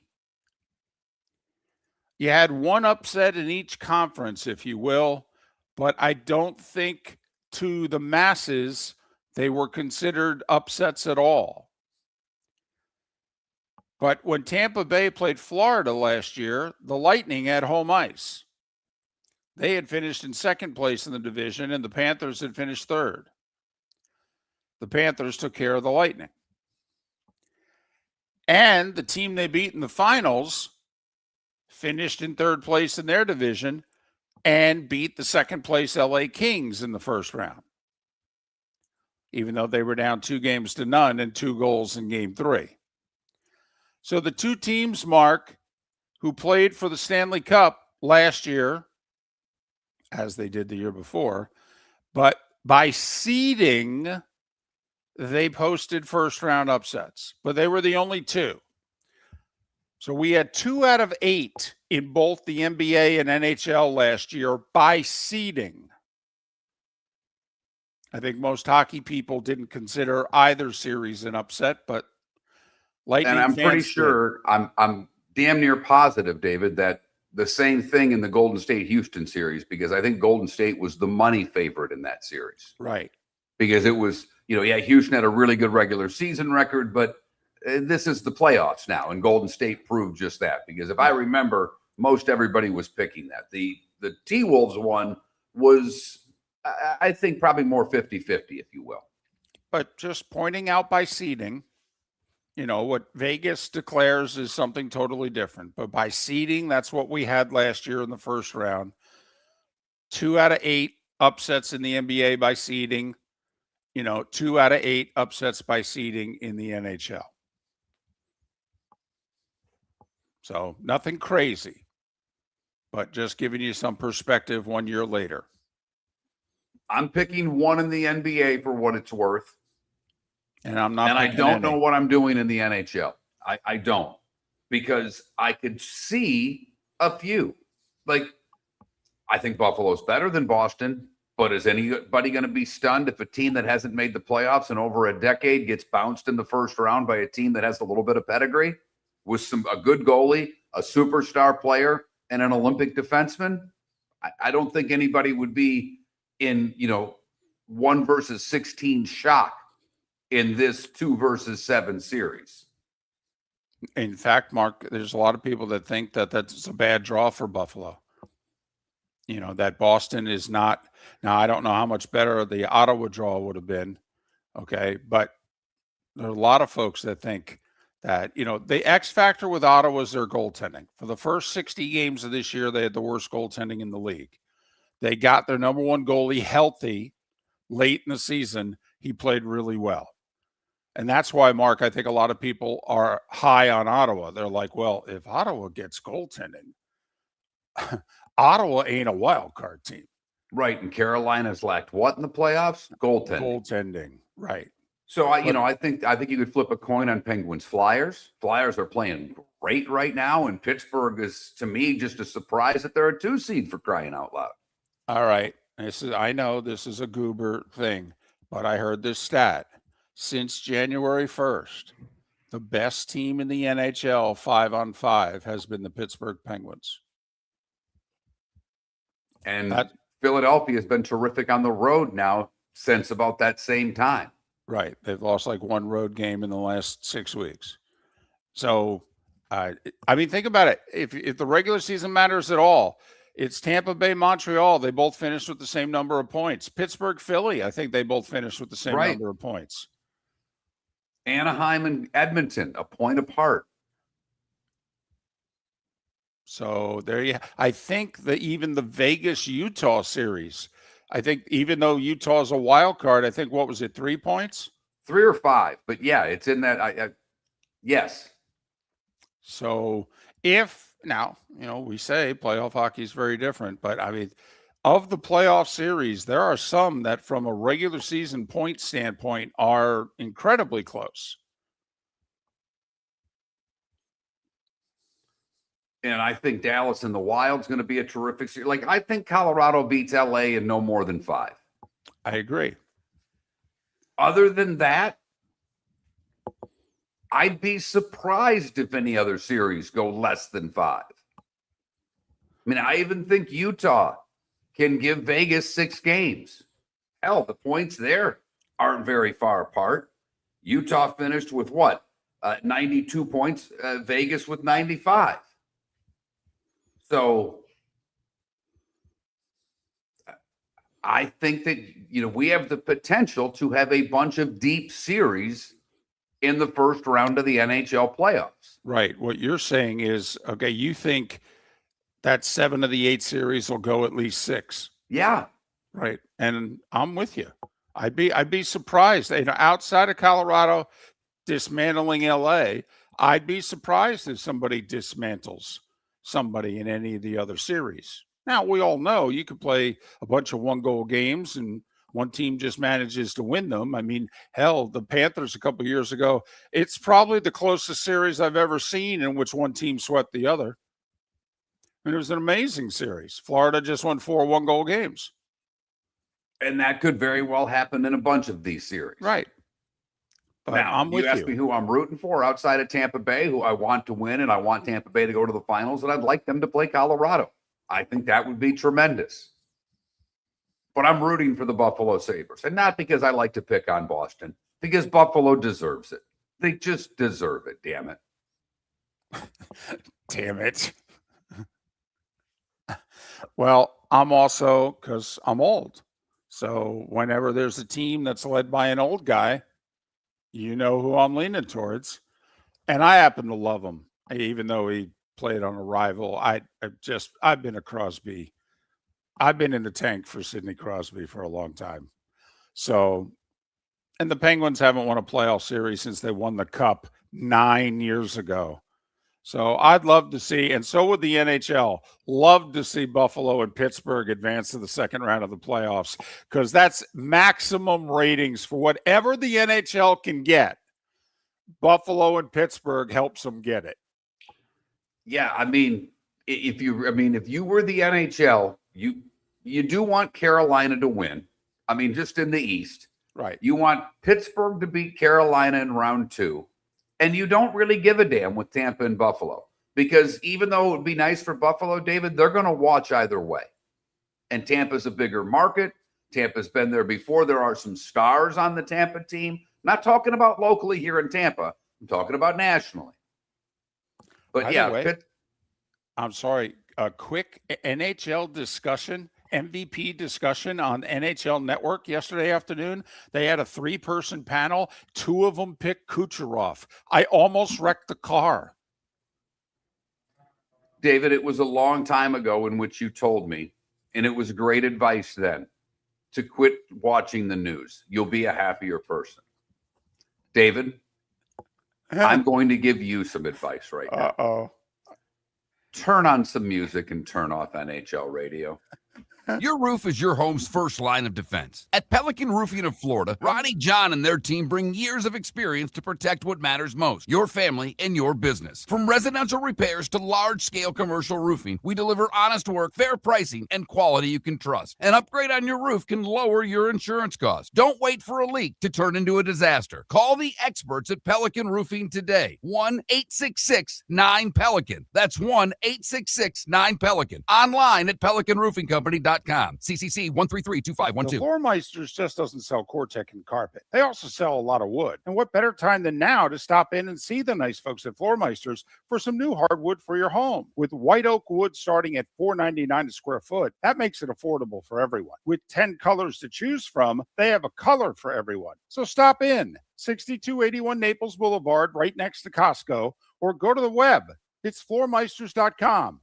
Floormeisters.com. Floormeisters, just keeping it real. American Paint Supplies, celebrating 30 years in Naples, is proud to be the exclusive Farrow & Ball dealer in Southwest Florida. The best thing to come from the UK since the Beatles, Farrow & Ball has the colors and paints at American Paint Supplies. See why all the designers and painters choose Farrow & Ball. For 30 years, American Paint Supplies provides the perfect pairing of service and expertise on 6100 Shirley Street in Naples off of Pine Ridge, or online at AmericanPaintSupplies.net. American Paint Supplies is your one-stop shop for all your coating needs. Mark Miller for Sleep Treatment Direct. They are helping me with sleep apnea. And by helping me, I mean curing me. No more CPAP machine. No more snoring. No more tossing. No more waking up exhausted. Their expert team got me the right treatment, fast and hassle-free. If you want to feel energized and get rid of your snoring, call Sleep Treatment Direct today. 444-1741. That's 239-444-1741. Sleep Treatment Direct. Sleep safe and sound. This is Miller and Moulton.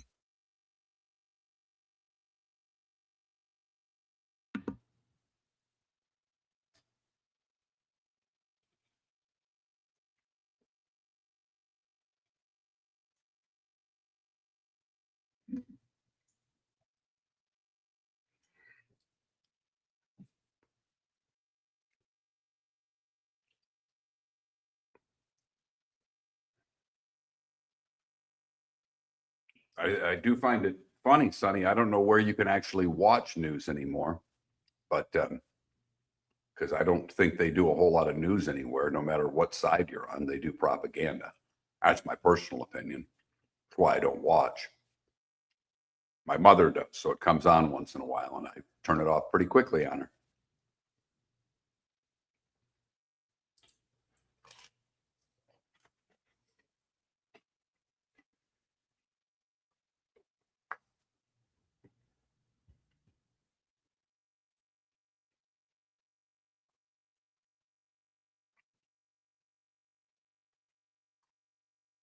And Joe, I think you're on something there.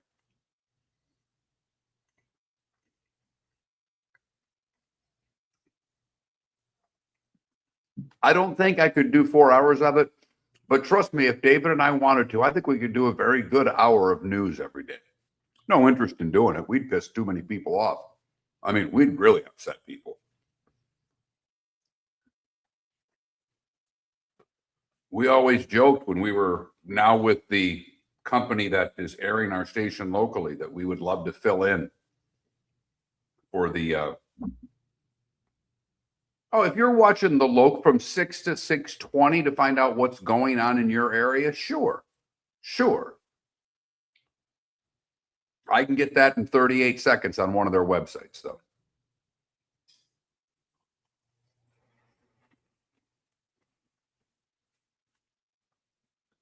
And even those stations, well, after the A block, are they even giving you news anymore? Or are they just giving you, stories, if you will?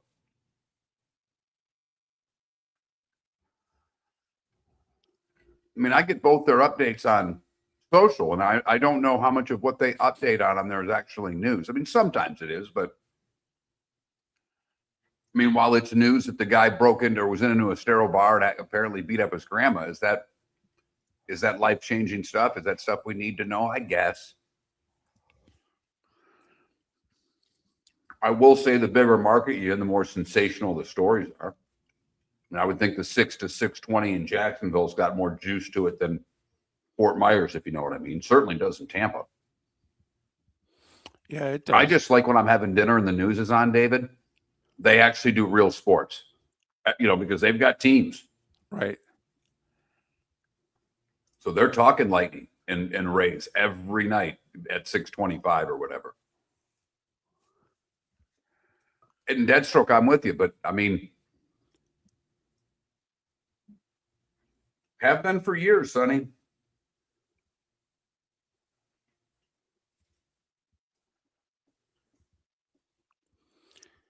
Bubble-headed bleach bomb. It comes on at 5. Tell you about the train crash with the gleam in her eye.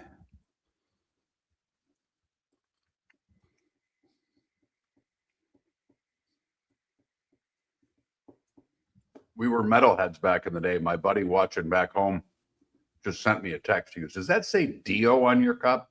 And it says Dad, but it's a clunky font. That made me laugh. Be singing the last in line at some point today.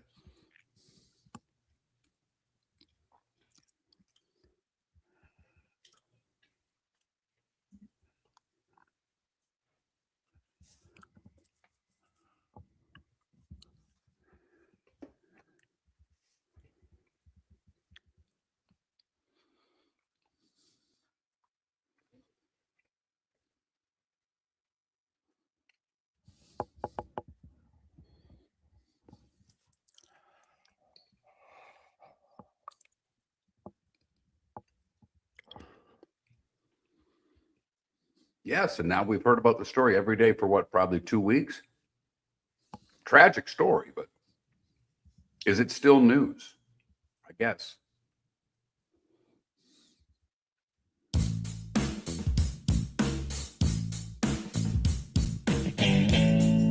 Welcome back to Miller and Moulton. Text the guys what's in your mind at 21,000. That's 21000. And now, here's David Moulton.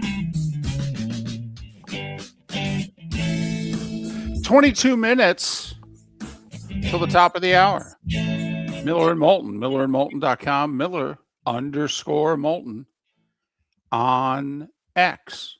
In case you missed it, the Pittsburgh Penguins have been the best team since January 1st, 5-on-5 in the NHL.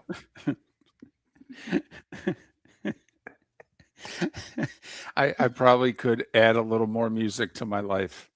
Okay. I mean, you're the one who's gotten very research heavy, because you're got a lot of time to kill fighting the fight that you're fighting in Tampa at Moffitt there and at Hope House.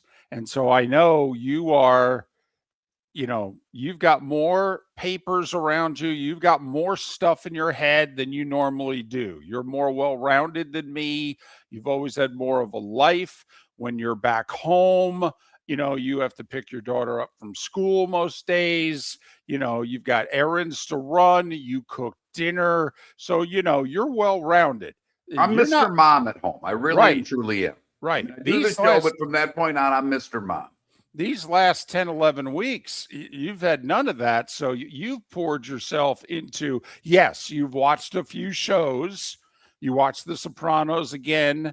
Okay. What's the show that you I had did watched? Landman. I started the one you and John gave me last night, the mayor of Kingstown last night. Right. Very, Very dark. very dark. Very dark. I only Yep. did one episode, and Mom started reading the book halfway through, and my mother's not afraid of dark. She's not. And she went to her book about halfway through the first episode. No. Mayor Kingstown is dark. And you can't watch a second of it around your wife. But you're inundated with sports knowledge these last 11 weeks. More research and facts and stories than you will do in a year you've done in the last 11 weeks. I mean, you're far more prepared for this draft than I am. That's never happened before. No, it never has. And I would say probably there are other things, but I have jumped into the draft because I do know our audience loves the draft. Our audience loves the National Football League. We like, when people ask me all the time, I've met a lot of people here at Hope Lodge or at Moffitt with my nurses, and some of them are sports fans or a doctor or two. When they would see the equipment in my hospital room, they're like, "What's going on here?" I'm like, "I do a radio show." Really? And they're like, "What kind of show?" And I say, "Sports." "What do you talk about?" I said, "Football." And when we don't have football to talk about, we talk about more football. And if they're from Florida, they literally get it right off the hop.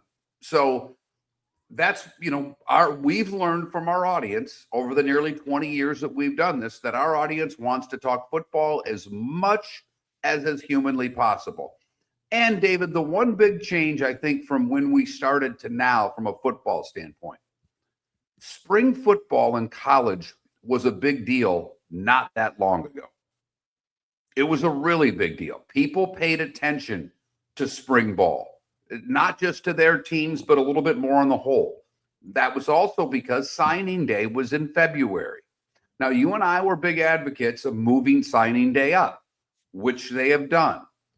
But in the NIL world, that the transfer portal came into being, it's a little harder to follow your players and your teams.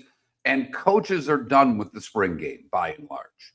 They have spring practice, but the information that used to get out more readily doesn't seem to get out the way it once did.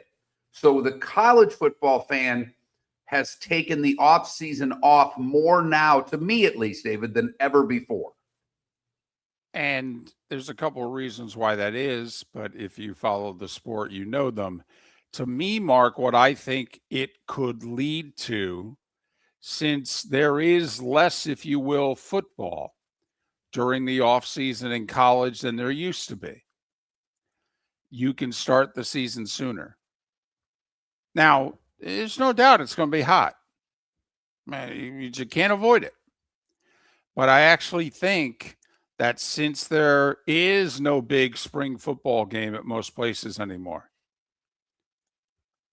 and people are spending the off seasons recruiting and tightening up financially who they're keeping, that week 0 can become week 1 soon. And I think also think about it. If the NFL keeps trying to grab every day that they can during their season if you're the networks covering college football and college football itself, don't you have to play more games before the NFL starts? Don't you have to get a start to your season where you don't run into them? And David, I don't know if they'll do it, but the other thing to me during this season that I would be jumping up and down for, and we have jumped up and down for. We've been talking in the last couple of weeks, you and I at least, that, and even Pat Kirwan is on board with this. When are the networks going to tell the NFL, you got to get this referee thing right? And we think the NFL has so much power over the networks that they're going to be able to give us their product with garbage referees again. I mean, does anybody think that the networks are going to say anything to try to expedite the referee deal with the league sooner? Because I don't. No way. They're scared to. You made the comment, David, that they're just scared to death. You compared it to basically CBS and Augusta National. Yeah. Yeah. So with that being said, and I don't think they'll do it here, but I think they should. We think they should. We've talked about this for at least 2 years, if not longer.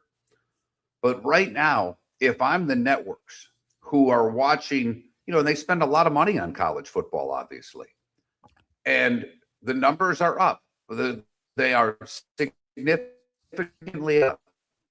But there are weeks in the college football season. And David, you've known this because you've been working in college. This will be the first time you can take a Saturday and actually watch games.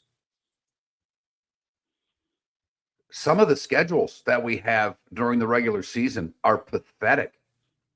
And just when it seemingly has some momentum, you have one of those weeks where there might only be one decent game on. Well, and we've talked about this for a while, David. The networks need to change this, or the leagues need to change this, so there is more marquee games spread out throughout the season. Absolutely. But now that everybody is playing a balanced schedule amongst the Power 4 schools, they're all playing 9 conference games. For the most part, they're all scheduling one Power 4 game out of conference. I think now it's much easier to make sure that during the spots where, you're not competing with the NFL, that you can put a quote unquote good foot forward. You brought up something which I want to just throw this out at you. The networks are terrified of losing the NFL because, quite frankly, they think they may no longer be a network. So that's why they're not going to. Yes, sir, Mr. Goodell. Absolutely, Mr. Goodell. We agree an $800 million raise is not enough, Mr. Goodell. Must be at least $1 billion, Mr. Goodell. I mean, they're terrified. So when they start renewing at an extra $1 billion a year, how many of them continue to cover college football? And I'm being very serious because, by the way, college football wants a raise. I mean, the SEC and the Big Ten are already talking about, hey, when our contracts are up, you 3 networks covering the Big Ten, you're paying us about $330 million each. We're going to want $500 million. Yeah, Fox and CBS and NBC will all look at them and go, yeah, we're shelling out an extra $1 billion for the NFL. You guys want what? And David, we all know, and we've told our listeners, and I think our listeners understand it. It's the one reason that college football should combine their forces. The people who do this and value franchises and TV rights and things like that think that college football is leaving a ton of money on the table. Right. A ton. Yeah. And like they could literally double what they're getting. But, we keep asking the question, when is the money going to dry up in college sports? So when is the money going to dry up with these networks? In which Fox, Lachlan Murdoch talked about it out loud a few weeks ago. He said, I don't know if we can pay the going rate from what I'm hearing we're going to have to pay. You're going to have to pay it. I don't know what to tell you. I mean, you became a network because you paid the NFL the amount of money no one had ever thought of paying them before. I Yeah, mean, you started this. Don't kid right, yourself. exactly. You're going to go away. But so then if the NFL is going to get $1 billion raise from every network, and college football in the next 5 years is going to want a lot more money. Remember ABC, ESPN, NBC, we don't count Amazon because, they don't have a budget. But those two networks, they're tied into the NBA at about $2.5 billion a year for about 10 more years. I mean, I'm just wondering at what point, Mark, do one of these networks that's covering a major sport go, yeah, we don't have the money. I mean, Peacock's losing $500 million a year. And MLB just got their deal. The hockey deal's up next, and I know it's the least of the five we're talking about. It's also far and away the least viewed. The WNBA does as good in numbers as the National Hockey League. Oh, yeah. How's ESPN going to give the NHL money next time around? Seriously, with all the money they're spending on the NBA? An underreported story. 2 months ago, Bettman went to both Turner and ABC ESPN and said, how about we just renew the contract? And they signed a 7-year deal. ESPN gives them $400 million a year. Turner gives them $300 million a year. And they alternate who does the finals. ESPN gets 4 of them. All right, Turner gets 3 of them. And both networks looked at Bettman and said, no, we'll pass. Tell me Bettman didn't go home and hit the liquor cabinet.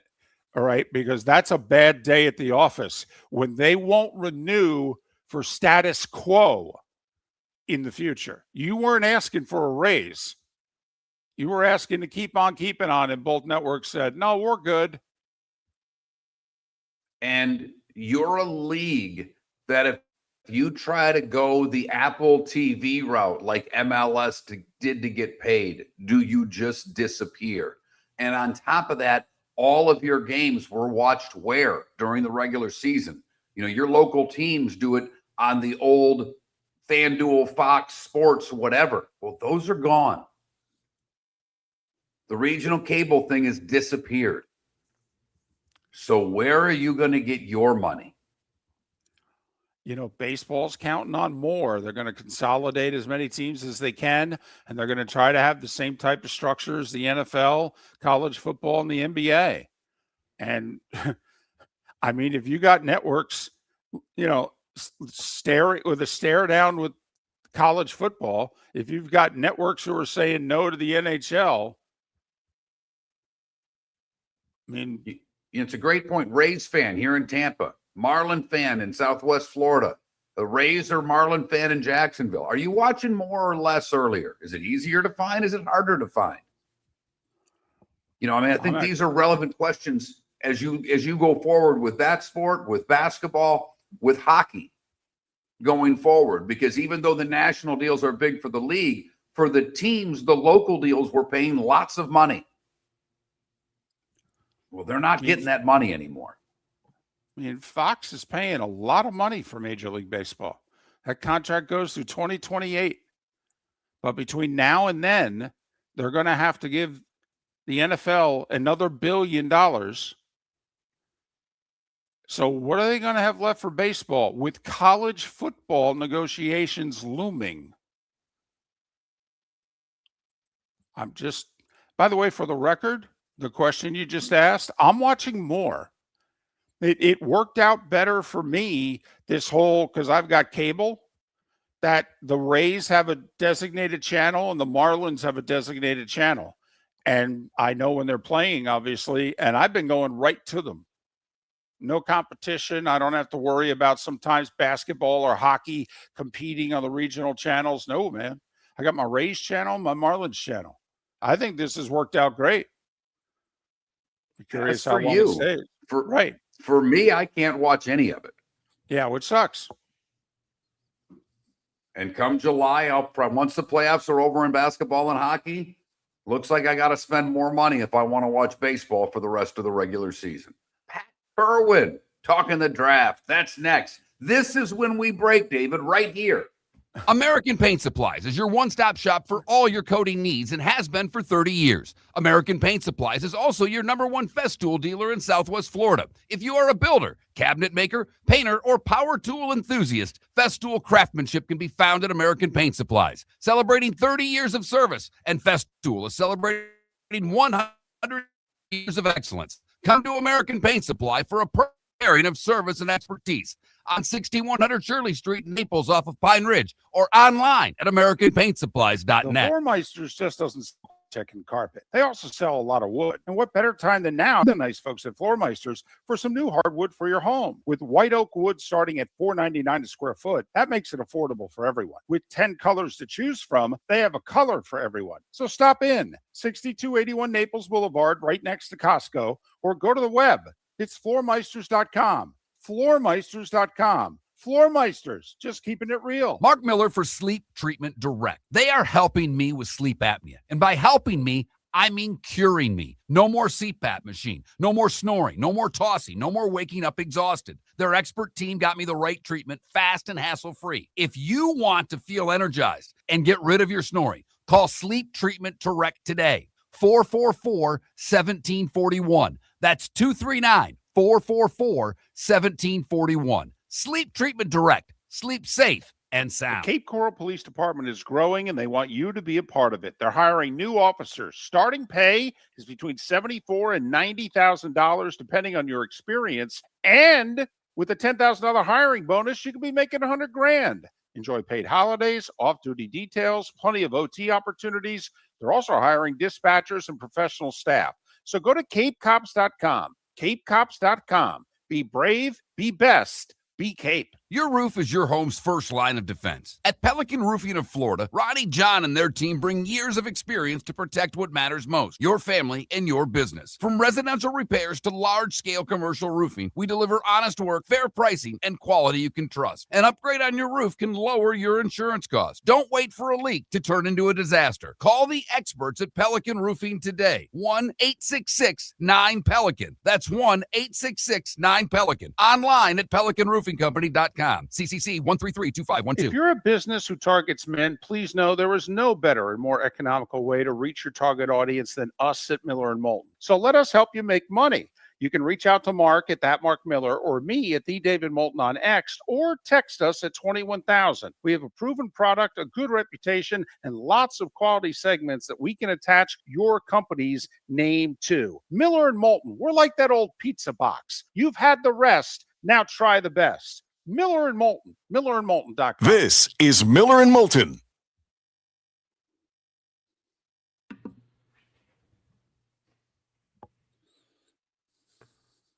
I guess Stratharian. I don't know.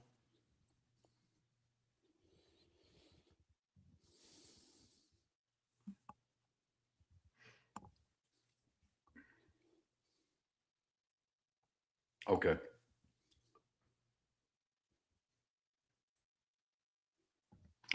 Telling you it works, EB. It takes a while, but I do not like the CPAP. Like the CPAP for David works really well. He loves it. I hated the thing. It never sealed right for me and it wasn't working correctly. According to my wife, I don't snore as much. Now I've also lost weight. I'm not drinking, but I want my mom to go there because, sharing a bedroom with 2 twin beds with your mom and she snores, I'm wearing earplugs to bed when she's here. It's a mouth guard. You wear one on your bottom teeth for 2 hours a day for several months, and then you wear almost like a retainer on your top, and there's a little tool that you every 2 weeks make it wider and wider. And what you're essentially doing is widening your bite so your tongue fits better in your mouth, and therefore the apnea goes away. I mean, that's the gist of it in a Reader's Digest version. Dr. Eck or whoever the other doctor is would be able to give a more precise definition, but that's it in a nutshell.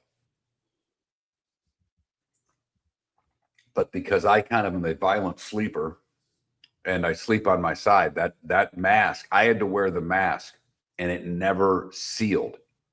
So it wasn't really working. And he did inform me, like the CPAP, the success rate isn't what, they make it seem like it's 100% success rate. It's not. Now it is perfectly for David. It wasn't for me. And that the thing that the surgical thing they put inside you, that doesn't have 100% success rate. So there are different ways that, he will claim that this has the highest success rate, but it's his product. So, but you can research that yourself. But it does take time. And I don't believe insurance covers it, whereas insurance can cover your CPAP.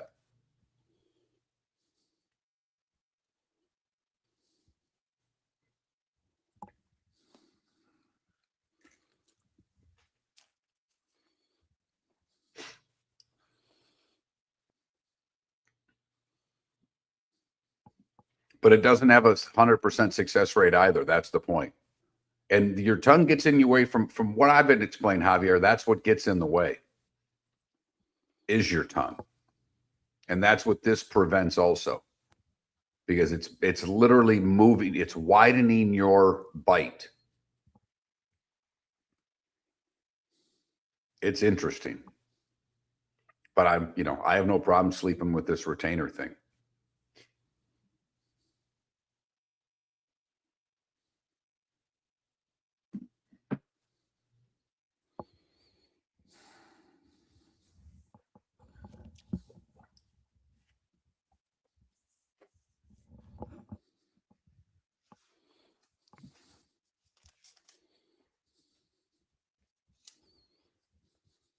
Interesting.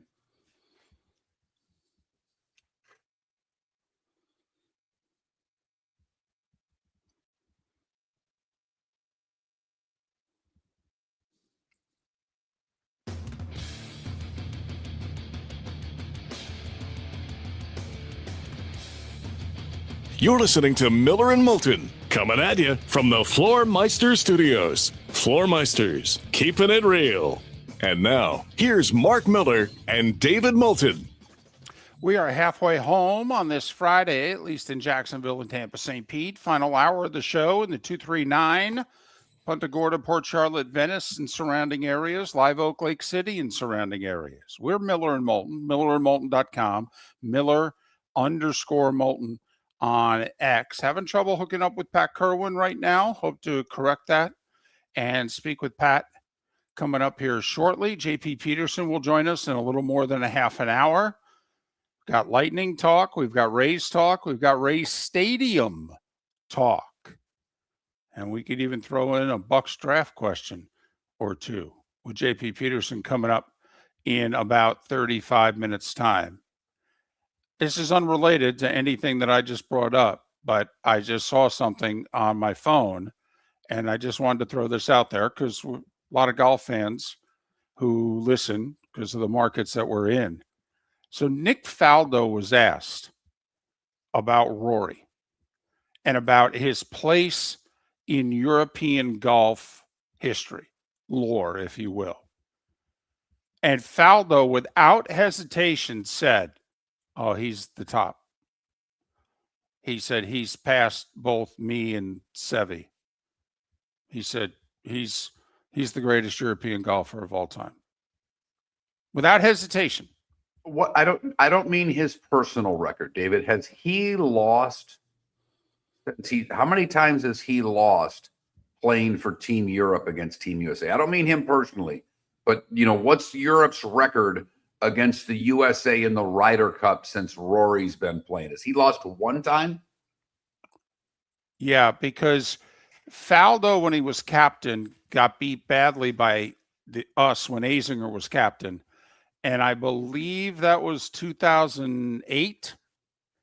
And because Tiger wasn't on the team because he was injured with the broken leg and the whole deal. And we were big underdogs and we crushed Europe. McElroy was brought to the Ryder Cup to experience it by Faldo. Those two were like together on the cart a lot for the weekend. Nick wanted him. So then, I think he's been on damn near every team since. We routed them at home, I think, Right. in 2016, which was payback for what they did to us in the big comeback. And we routed them the one time. And yeah, I don't know how many other times. Goodness knows, it's not like we've beaten them in Europe. Right. That's what I mean. And I mean, Right. he's been very good. I know he's lost matches, and I'm not Yeah. trying to say he's undefeated. Right. But since he's been on the team, I believe they've only lost once to the United States. And as we all know now, we're trying to make it mean more to these players, but it doesn't for whatever reason. Even if it doesn't work. So that I think that's part of the reason for that answer. But I just thought that was interesting, because obviously he's involved in the question. And without hesitation, he said, oh, yeah, he's the greatest of all time.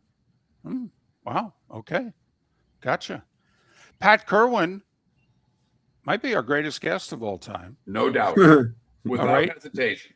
NFL radio, moving the chains, weekdays, now 3 to 6. He'll be traveling to Pittsburgh and doing at least 3 days of live draft coverage. Pat joins us once again, courtesy of Pinchers. Tampa to Key West, at least a dozen locations in between. Pinchers, where you can't fake fresh. Hey, I'm curious. I know you and your co-host, Jacob Hester, you've done a lot of mock draft stuff, and usually you do one on Fridays also. But without, multiple running backs, without, multiple quarterbacks, this seems more of a goober draft than a lot of them. You got to be into offensive tackles, defensive ends, wide receivers, cornerbacks. I'm not saying it's not sexy, because I think it's going to be fascinating. I think we could have 9-10 trades, but it's a different draft, isn't it? It is. You hear me? Yeah. Yeah. Oh, good. It is different. So I always look at drafts, and this one's particularly good for this, is how many guys are we going in the first round with their hand on the ground?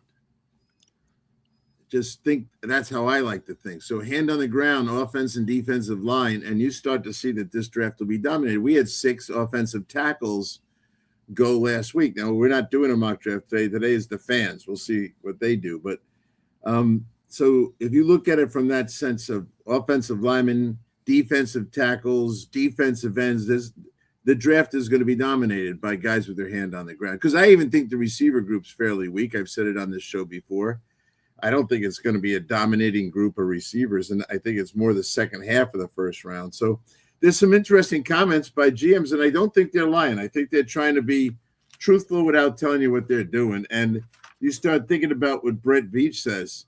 He thinks there's lots of trades, because I think when you're into the guys who play with their hand on the ground, you're looking for different kind of things. So it's not like receivers. I thought Peter's comments were great. He's admitted what we've been saying, the three of us, for a month.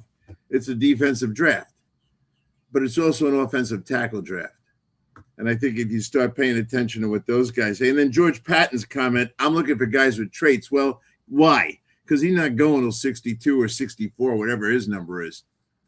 So I started looking at trait guys today and trying to uncover some of the names. But I do think we know. I think 3 of us have had a good feel for where this draft's going. And I don't think it's going to change. I think it's going to roll off pretty good. If you are at 6, 7, 8, 9, you're going to get a really good defensive player without moving.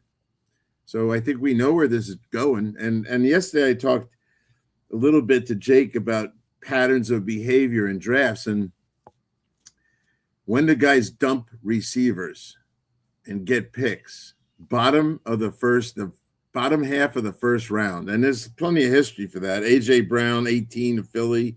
Hollywood Brown, 23 to Baltimore. Devontae Adams, 22 to Raiders. Tyreek Hill, 29 to Miami. So then ask yourselves, well, what veteran receivers do you think people are going to try to dump out at this point? And the name that intrigued Jacob the most was Kyle Pitts. You got a franchise tag on him. if you don't think you want to sign him or you can sign him to a long-term deal, I could see them giving up that player for a pick in the first round. I mean, you know how many receivers are in the last year of their contract, and most of them are their good players? 33. 33 tight ends, 19 wide receivers, 24 running backs. They're in the last year of their deals. So I look at the history of dumping out receivers, bottom half of the first round. You and David, this is right up your alley. Jerry Jeudy, A.J. Brown again. Is he worth a first rounder, Pat? Is it? I mean, how many of these Yes. receivers are worthy of a first round pick? George Pickens, A.J. Brown, Kyle Pitts. Those Okay. three guys. Now that's fascinating to me because I'm looking at the draft order. Pittsburgh could use another wide receiver. The Chargers could use another wide receiver. The Browns could use a wide receiver. I think the Bills could use another one. But the irony is it's 21, 22, 24, and 26. Philly's already picking 23rd. Is it worth it to Philly to make that move and essentially have 2 first-round picks in that same pod, if you will? I would think so. I would think that if you study this thing deep enough, I didn't feel like going back too far. I was just trying to prove a point that that's where you're going to see dump outs of receivers. And that's just historical. So I always like to think, is it a trend that's going to show up this year? And I if I were them, signability, kind of the way he operates, they're trying to now potentially protect the quarterback a little bit. I'll ask David this one. Do you think Brown's going to protect the quarterback this year? No, but he can help a quarterback out by getting open so he doesn't have to hold on to the ball as long. Quick question, because I don't know the answer. So let's say the Eagles, I believe, want to get rid of A.J. Brown. They've just picked up 2 veteran receivers and signed one of them to a $16 million contract. But they save $10 million if they move them June 1st or later. Can you make a draft day trade that doesn't go into effect till after June 1st? No, June 1st is termination technique, right? Not a trade technique. So maybe it won't be him, but you know what they're getting in lieu of the 10 million? A draft pick. And you and I, the three of us, have seen guys pay for draft picks. Osweiler. Wasn't that just a pay for a draft pick? They never played that guy. So all these guys look to me like at some point we thought they were pretty damn good. Even Hollywood Brown, Devontae, Tyreek, all dumped out at the bottom of the first. And then ask yourself, to answer your A.J. Brown question, Mark, do you like any of the receivers in the draft more than him? No. And the more I look at this, Pat, the more I'm into what you're saying, because I just started going down further in the draft. Could Houston use an A.J. Brown? Hell yes. Kansas City, I think, is going defense at 9. So at 29, would they take A.J. Brown? I think they would. Yeah. So, and obviously we know New England's been linked to him for a while. So, I mean, I just gave you, 7 teams that could use a wide receiver that start picking at 21 in the draft. Right. And then tie it to cap space. And then I always like to look at next year's cap space because that tells you something else. Who's in trouble next year and maybe doesn't want to bring on the contract? Let's see. Buffalo's 31 million over already. Baltimore's 23 million over. Denver's 14 million over. San Francisco's 9 over. Those are small numbers, relatively speaking. You can get that space back. But they're looking at next year's numbers going, we're not in great shape, so they may not want to bring it on. But those guys at the bottom that need a receiver, that have a lot of cap space now and a lot next year, I just bring it up. I'm not here to pronounce there's a trade. I just know there's a trend in this area. And as I said, Jake really liked Kyle Pitts. I look at guys, here's one, Michael Mayer. He's in the last year of his deal. He's not the first tight end. But I'll ask David this question. Could Mayer be a first tight end for another team? Oh, yeah. Yeah. Last year of his deal, you're not ever franchise tagging him, not when you have the other kids. So do I call the Raiders? They had to talk him into coming back last year. Remember when he left, he walked out of camp, went home. They had to get on and try to calm him down. So I just say this week is trade week, right? This is when you're starting to formulate concepts for trades. If I was looking for a receiver, I'd be calling the teams I just mentioned and going, hey, would you move Brown? And I think a few of them would. He's Pat Kirwan, NFL Radio's Moving the Chains, which is weekdays 3 to 6.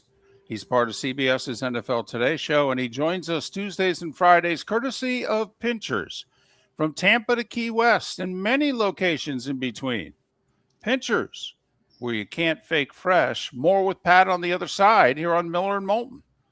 Your roof is your home's first line of defense. At Pelican Roofing of Florida, Ronnie John and their team bring years of experience to protect what matters most, your family and your business. From residential repairs to large-scale commercial roofing, we deliver honest work, fair pricing, and quality you can trust. An upgrade on your roof can lower your insurance costs. Don't wait for a leak to turn into a disaster. Call the experts at Pelican Roofing today. 1-866-9-PELICAN. That's 1-866-9-PELICAN. Online at pelicanroofingcompany.com. CCC 1332512. Floormeisters just doesn't sell Cortec and carpet. They also sell a lot of wood. And what better time than now to stop in and see the nice folks at Floormeisters for some new hardwood for your home. With white oak wood starting at $4.99 a square foot, that makes it affordable for everyone. With 10 colors to choose from, they have a color for everyone. So stop in. 6281 Naples Boulevard, right next to Costco, or go to the web. It's floormeisters.com. Floormeisters.com. Floormeisters, just keeping it real. American Paint Supplies, for nearly 30 years, is your one-stop shop for all your coating needs. If you are a designer, a contractor, a professional painter, or a weekend warrior, American Paint Supplies is the place where experts go to get expert solutions. At 6100 Shirley Street in Naples off of Pine Ridge, American Paint Supplies delivers the best solutions with the best products with the best support. Meet Gene and his team today at American Paint Supplies. Call 239-566-2700. That's 566-2700 or online at AmericanPaintSupplies.net. The Cape Coral Police Department is growing and they want you to be a part of it. They're hiring new officers. Starting pay is between $74,000 and $90,000 depending on your experience. And with a $10,000 hiring bonus, you could be making $100,000. Enjoy paid holidays, off-duty details, plenty of OT opportunities. They're also hiring dispatchers and professional staff. So go to CapeCops.com. CapeCops.com. Be brave, be best, be Cape. This is Miller and Moulton.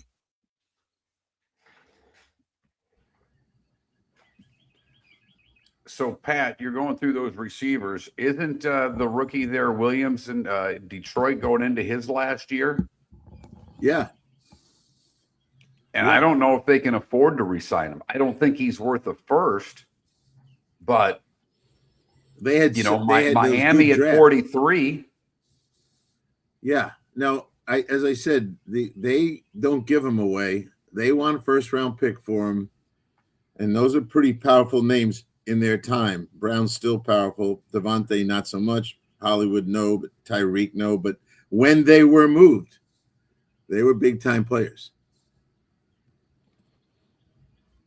Here's one for you, Mark. Since 2000, all right? So we're going on to 26 years, so 25 years. How many times have NFL teams moved up in the first round or into the first round to take a quarterback? Ooh. This is like stuff I love to say with you. They've done it since 2000. I'm going to go 9. 25 times. For a quarterback, 25? Holy crap. 25 times since so 2000. Once a year. That's right. So that means that someone's going up to, with those numbers, someone's going up to get Simpson. And you wouldn't believe how bad some of the quarterbacks turned out that people moved up for. Josh Rosen's on that list. Blake Bortles is on that list. Baltimore's done it 3 times. I thought Bortles was just taken third by Jacksonville. Yeah, Bortles went third and Rosen 10th. No, they moved up to get him. They moved up to get him. You can go check them all out because I read them all through. Oh, okay. 25 times teams have moved up or into the first round to take a quarterback. Okay, I was kind of thinking into the first round. I see what you're saying. Okay. So 25 times guys will move to get a quarterback, and it leads right to Simpson. Now, if you saw the list, you would say, oh my God, it's more than 50% bad, but they moved up for him. But Baltimore's done it 3 times, and it worked out twice. They moved up for for Kyle Bowler, then for Flacco, then for Lamar. Buffalo's done it twice. They went up for J.P. Lossman and then Allen. But you look at it, you'd be shocked at how many times team moved up for a quarterback. And even Trubisky, they moved up for Trubisky and left Mahomes on the table. So if it's done once a year, basically is what it is for 25 years, you tell me, is someone moving up for Simpson? Well, I think it's yes. I just want to know where. Because I think it's Arizona to 32. To 32. All right. If you're Miami, I would be open to listening at 30 to get more capital. Yeah. I know they've already got a bunch of thirds, but maybe you could get that a second next year. Right. You can get something. So if it happens once a year on average, that there's a willingness to jump up to take a quarterback, Simpson's the only guy we should be talking about.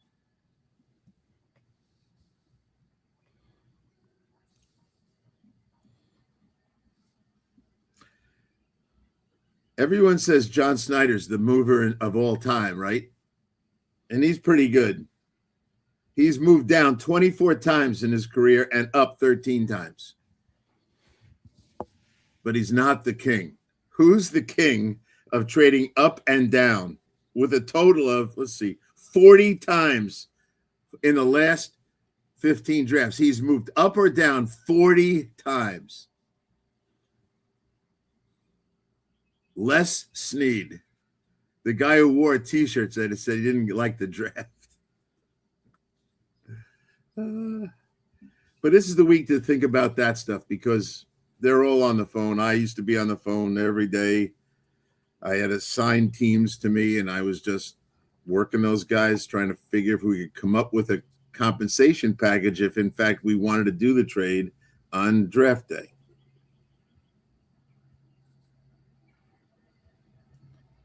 No, you'll know this one, David. 10 seconds. Which GM moved up 20 times and has moved down 0 times?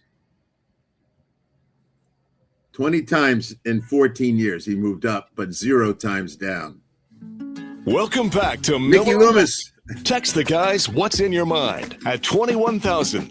That's 21000. And now, here's David Moulton. 21 minutes past the hour. Our remaining moments with Pat Kirwan, JP Peterson to join us in a little more than 15 minutes time. There was a big meeting in Tampa last night, which directly affects the future of the Rays and their stadium. JP was there. We'll talk to him about what went down and a whole lot more. Pat, quick question about the Jets. Was it unusual in your eyes that they canceled their face-to-face meeting with David Bailey? I think they ran out of time, personally, right? It was the last day that you could bring guys in. And wasn't he in Washington playing Topgolf? I believe he was. Okay. You tell me, Mark, Topgolf or a visit with the Jets? Topgolf. Thank you very much, David. Topgolf. The Jets. The Topgolf guys are drafted 7th. Okay. I'm trying to get drafted 2nd. I'm in Jersey. Well, I work there, and I can say this without being negative. You sure he wants to play for the Jets? Well, Arizona's, not this awesome destination either. I just want to make the most money. That's what this is all about. If I'm drafted 2nd, that's the highest I can be drafted. Right. Sign me up. Would you cancel drafting him because he didn't show up for the meeting? No, you draft him anyway. So he canceled on them, not them. Right? They announced it. They canceled them, but they ran out of time. There were no days left to come up, and he was in Washington the day before. I know he was there. It's pretty good. Pat, top golfer. We've got an angry couple of Eagles fans that are either in our chat room or on the Pelican Roofing of Florida text line. Hell, sometimes they're both. And I'm getting the all caps yelled at that we and the rest of sports media want to destroy the Eagles so badly that A.J. Brown is not getting traded. He has been adamant. Every time we bring it up, he yells at me on the text line. Pat, yes or no? Is A.J. Brown getting traded? Well, let's start with, do you believe everything you hear from every organization? I had to go to confession multiple times after drafts.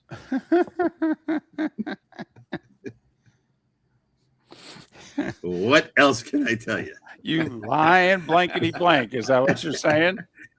You know what Priest said to me? It's not part of the job. You're going to have to do better than to tell me I thought it was just a work move. No.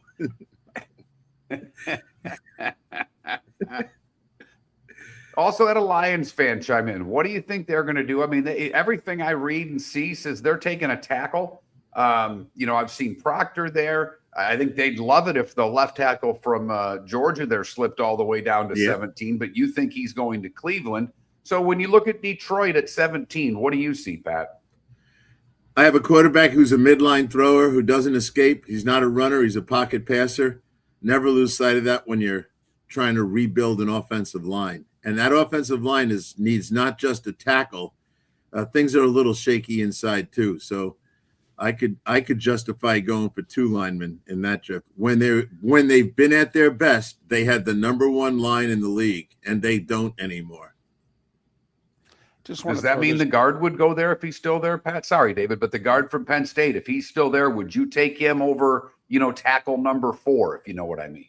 I'll take the tackle first. That would break my heart. You're not getting the Pitt kid, but you could come back around for Besantis from Texas A&M, who I think is a damn good guard and very physical, who's played tackle, by the way. And he's from David State, Jersey. I think Don Bosco guy. Just throwing this out there to Eagles fan. Here's another reason why a lot of people in the league think that A.J. Brown's going to get traded. You just went out and acquired Dontavian Wicks and signed him to a $12.5 million contract for 2027. That's a lot of money for a number 3 receiver. All right. You signed Hollywood Brown and Elijah Moore as free agents to upgrade the wide receiving core. They're going to be no better than wide receivers 4 and 5. I mean, it's just a lot of people in the league are looking at that going, well, they're doing that because they're going to trade AJ and Wicks is going to be their number 2. And these veteran receivers are going to try to be part of the 3 receiver set. 100% agree with you. And I also think that they might draft one too, because if they unload our friend, which our conversation from 15 minutes ago, you're going to have a double pick down the bottom. And that's where I think 1 or 2 of the good receivers will be. And that's exactly where they should go. So I think there's still one to be had. So sorry, Eagle fans, stay angry. You're good when you're angry. That's why you have a jail in your stadium.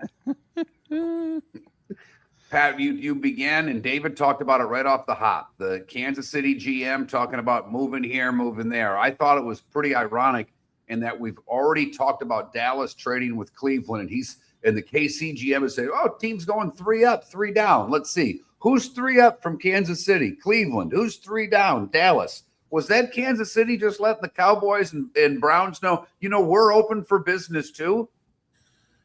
Yeah, they don't have to have subliminal messages. They can talk to each other. And who are the deal makers? That's important to always remember.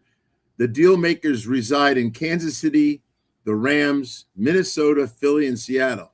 You call those guys, you can get something going. So think about that. And don't waste your time calling the Chargers or the Bengals. They don't do anything. Cleveland's made a lot of deals too. Okay, they will deal. And do you think right now, if our $20, do you think the Browns stay at 6, or do you think that they move? Well, I think Dallas has a burning desire to make and get an impact player. They've got plenty of firepower to do it in this year's draft and even next year's if they want to. So let's start with passing Cleveland for a minute. Would they go all the way up to get their hands on one of the 2 elite pass rushers? take a big splash, remember they lost Micah. They kind of looked embarrassed about that. Would they go all the way up? Let's say David goes second, and now Reese is sitting there. Arizona's not in a position to take a star player. Would they give away 12 and 20 to go all the way up and get Reese so Jerry can have a big smile on his face? I think they would. Me too. They like star players. Arizona's not ready for a star player. They need volume. Well, Pat, another team to us, at least, that needs volume, and they've got a boatload of third-round picks, and they've got a lot of picks, 2 in the first round. That's the Miami Dolphins. When you talk about a team going back up to get Simpson in the first round, you had mentioned, that last pick was Seattle. How likely would Miami be at 30 to deal with an Arizona who wants a quarterback in the first round and get more draft capital? Are the Miami Dolphins, they seem to be open for business too, Pat. Yeah, and I think it has to happen on Thursday night. That's obvious to everybody. And you have to assume if the Jets don't take Simpson with their second pick that they would be doing it at 33. Whether they do it or not, you have to assume they would. And if you're Arizona, you would be looking to jump in there. So I do think that any of those things, as I said, 25 times in 25 years, people have moved up for a quarterback. Yeah, I think you're all over it, Mark. And now, half these things won't happen, but this is the week they're talking to each other. We'd be a morning meeting. Okay, Pat, you got the Chiefs, you got the Raiders, and you got the Bucks. Go see if they want to move. If I were the Dolphins, I would trade with either the Jets at 33 or the Cardinals at 34. I'd move back. You guys want Simpson to give me an extra pick, like a 4th rounder? Absolutely. I'd do the deal yesterday. Yeah. And the guy at the bottom of that round is a deal-making madman, right? John Snyder. Yeah. And he only has 4 picks. Is that correct, David? I believe so, yes. He's Pat Kirwan. He'll be all over the draft next week. He'll join us next Tuesday. Pat, have a good weekend. I intend it. I'm not hitting any golf balls, but I might go to the beach or fish. I'll let you know. JP Peterson next. Yeah. Mark Miller for Sleep Treatment Direct. They are helping me with sleep apnea. And by helping me, I mean curing me. No more CPAP machine. No more snoring. No more tossing. No more waking up exhausted. Their expert team got me the right treatment, fast and hassle-free. If you want to feel energized and get rid of your snoring, call Sleep Treatment Direct today. 444-1741. That's 239-444-1741. Sleep Treatment Direct. Sleep safe and sound. The Floormeisters just doesn't sell Cortec and carpet. They also sell a lot of wood. And what better time than now to stop in and see the nice folks at Floormeisters for some new hardwood for your home. With white oak wood starting at $4.99 a square foot, that makes it affordable for everyone. With 10 colors to choose from, they have a color for everyone. So stop in. 6281 Naples Boulevard, right next to Costco, or go to the web. It's floormeisters.com. Floormeisters.com. Floormeisters, just keeping it real. Your roof is your home's first line of defense. At Pelican Roofing of Florida, Ronnie John and their team bring years of experience to protect what matters most, your family and your business. From residential repairs to large-scale commercial roofing, we deliver honest work, fair pricing, and quality you can trust. An upgrade on your roof can lower your insurance costs. Don't wait for a leak to turn into a disaster. Call the experts at Pelican Roofing today. 1-866-9-PELICAN. That's 1-866-9-PELICAN. Online at pelicanroofingcompany.com. CCC 1332512. American Paint Supplies, for nearly 30 years, is your one-stop shop for all your coating needs. If you are a designer, a contractor, a professional painter, or a weekend warrior, American Paint Supplies is the place where experts go to get expert solutions. At 6100 Shirley Street in Naples off of Pine Ridge, American Paint Supplies delivers the best solutions with the best products with the best support. Meet Gene and his team today at American Paint Supplies. Call 239-566-2700. That's 566-2700 or online at AmericanPaintSupplies.net. This is Miller and Moulton.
No, we didn't ask it, Larry, but we talked about it earlier this week, and I think both David and I would if we were Chicago. I don't think Pat would trade Deck. I mean, Pat was pretty adamant Tuesday. He's not trading Lawrence. I don't know if David, if we were Chicago, we would. I don't know. You know, if I'm the Giants, I'm kind of lean towards Pat's camp. You got 2 years left on your deal, dude. I don't know what to tell you.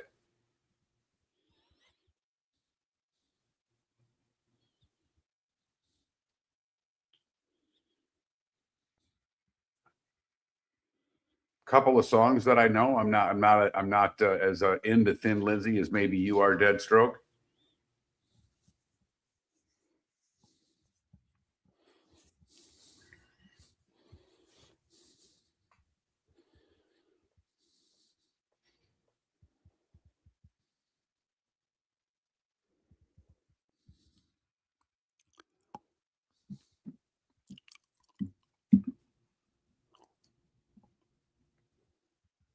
Paul, are you still here? Because I don't want to give you a band if you're not here. Uh-huh.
You're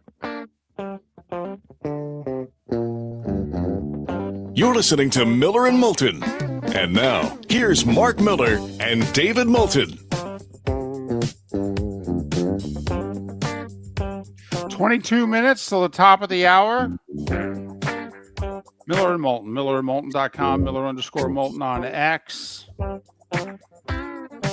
He's been really good to us over the years, especially since we're bothering him before, well, he does his show. The JP Peterson Show on FanStream Sports, the app, fanstreamsports.com. Follow JP on X at JP Peterson Show. JP, David and Mark, good morning. How are you? What's up, fellas? How we doing? Look at him. Oh. Look at him out on the veranda. Look at him I with know. that pool view. Look at that cocky SOB. I love every second of it, Even the JP. dog's loving it. Look at Tally's having a good time. this The morning. dog's always loving it out there. All right, let's start with the Rays. Big talks yesterday, county and city talks, and some commissioners not very happy because they're saying the Rays are asking for more now than they originally were. Break down what's happened here in the last 24 hours. Well, I was there at the meeting yesterday. I don't remember them saying that about them asking for more. In fact, the Rays in the past couple of weeks have upped their ante to about 58% of the stadium cost. And I've just spent the last hour and a half reading a lot of accounts of the meeting I was at yesterday, and I'm wondering if these reporters were at the same meeting that I was at, because it's ridiculous, honestly, some of the words that are coming out, like ultimatums and things like that. Yes, the Rays put together a letter that they sent to the commissioners, Ken Babby, and I was texting with him yesterday about it, and somehow this turned into an ultimatum. Now, in that letter, it says, look, we got to get this done. If we're going to get this done by 2029, we got to get the funding sources done.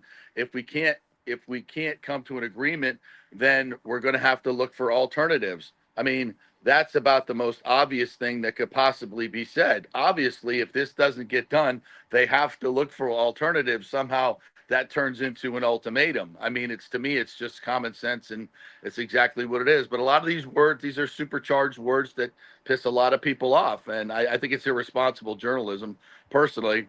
But in terms of what we heard yesterday, look, there's a deal to be made. I came out of there thinking that there are a lot of these commissioners want this to happen, but there's still a lot of work to do. And we got about 3 weeks to the vote. And I think the most important thing is the framework is there for a deal. It is absolutely there. They're moving around pieces right now in terms of 30 million from a stormwater. It's funny how these politicians, when they start digging down into the money, there's a lot of money there. There's a lot of money there. And I think that the main headline for me was the ACON report. This was the TSA Commission report, where they looked into the entire project, and we got to look at the entire project, not just the stadium. And the taxpayers will be returned $2.8 billion on a $1 billion investment. And that's what we have to look at. So much of this is, hey, we're giving billionaires $1 billion. Well, if you give a billionaire $1 billion and he gives you $3 billion back, I think that's a pretty good deal. I don't know, but and you get to keep your baseball team, and the state is going to pay $150 million to rebuild a dilapidated Hillsborough College that can't get money right now to fix their elevators. So you get a whole new college. And what does that mean for the Hillsborough County, the youth of Hillsborough County, to be able to use that education site, which, by the way, is much less expensive than the bigger colleges? This is a very important part of this deal, and that's state money, $150 million, that's going to rebuild a college. So you get to keep your raise. You get $2.8 billion back in taxes. You get $75 billion in economic impact. All these things. Now, everybody says these are just projections. I get it, but it's been proven out in Atlanta for the Battery, in Texas, in LA. This model works. If you build something around the stadium and bring in tax money, this model works. And I think the Rays have a good plan. They're going to have to change some things. As I've said, they're probably going to throw in some more money here at the end to get the deal done.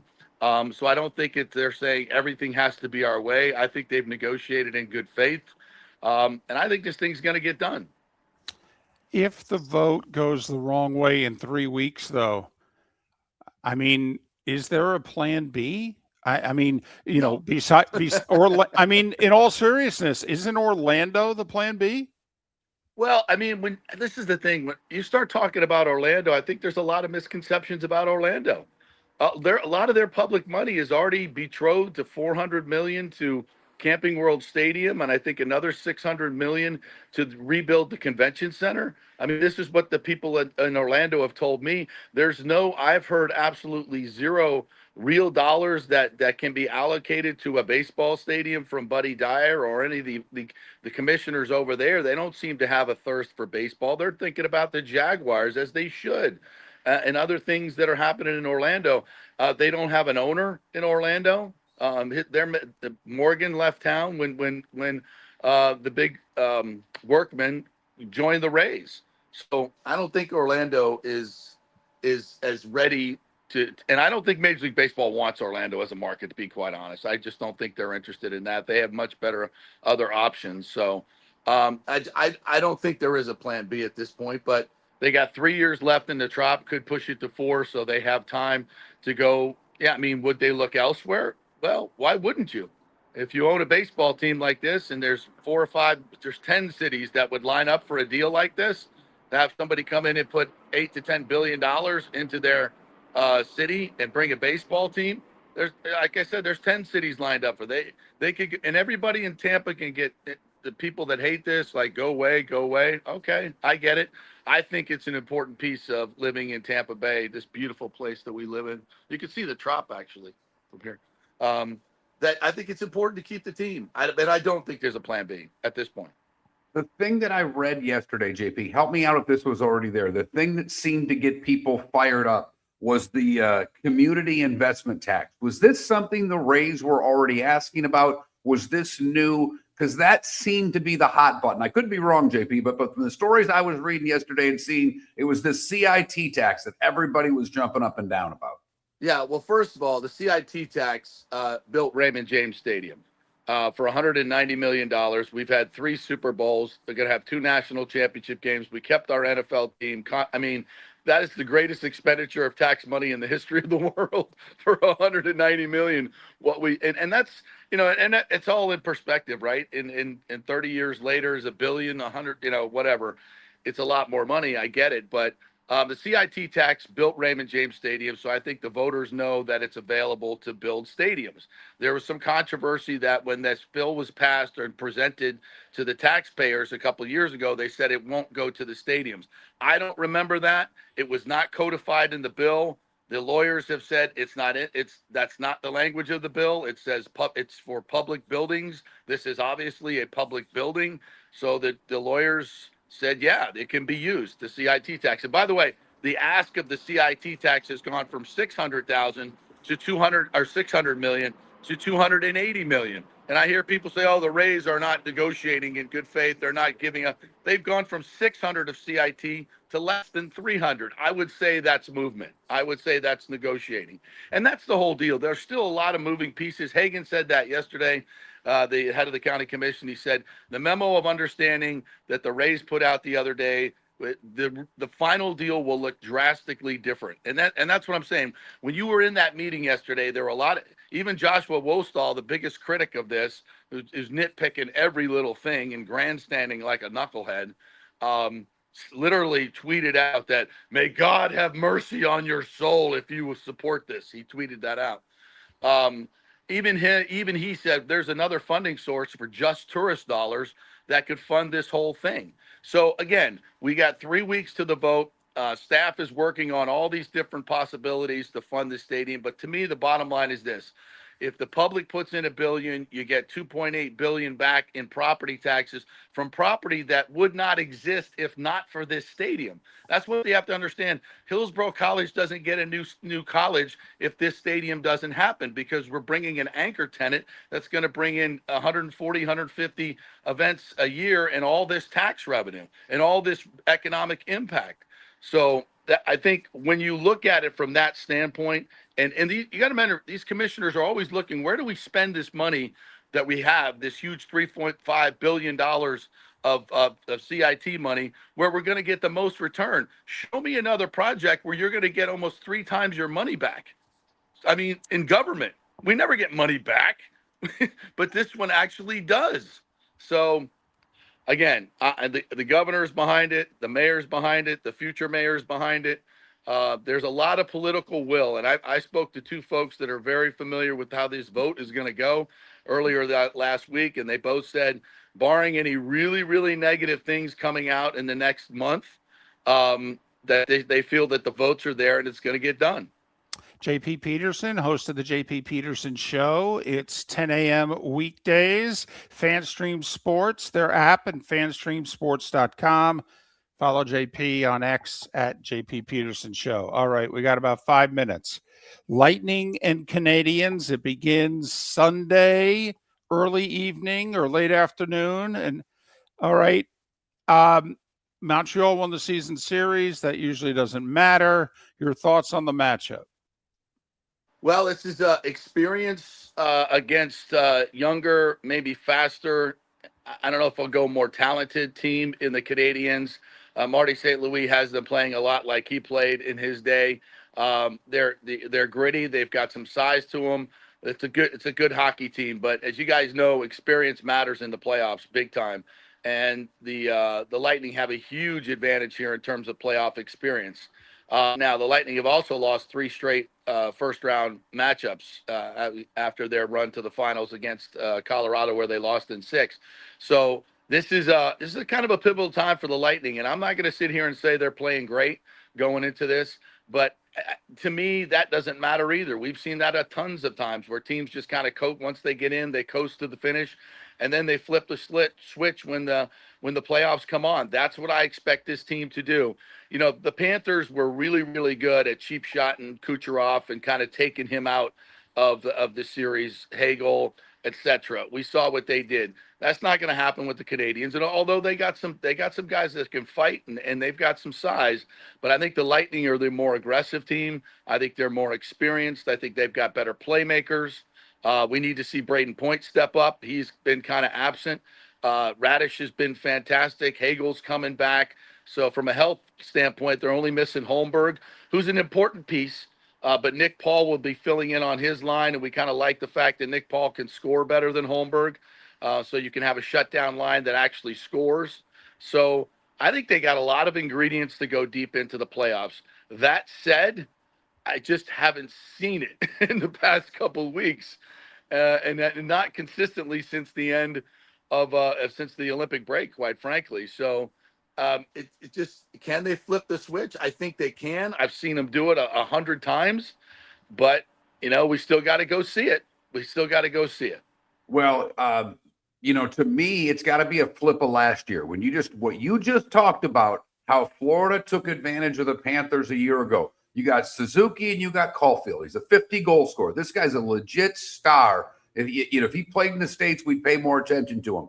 Yep. To me, they've got to take that line out, and they've got to show their grit, JP, because if they let Caulfield get going, this series could go deep. There's no doubt in my mind. Yeah, and don't forget about Slafkovsky. He's a really, really good player, and he's kind of had his way with the Lightning the last couple of games.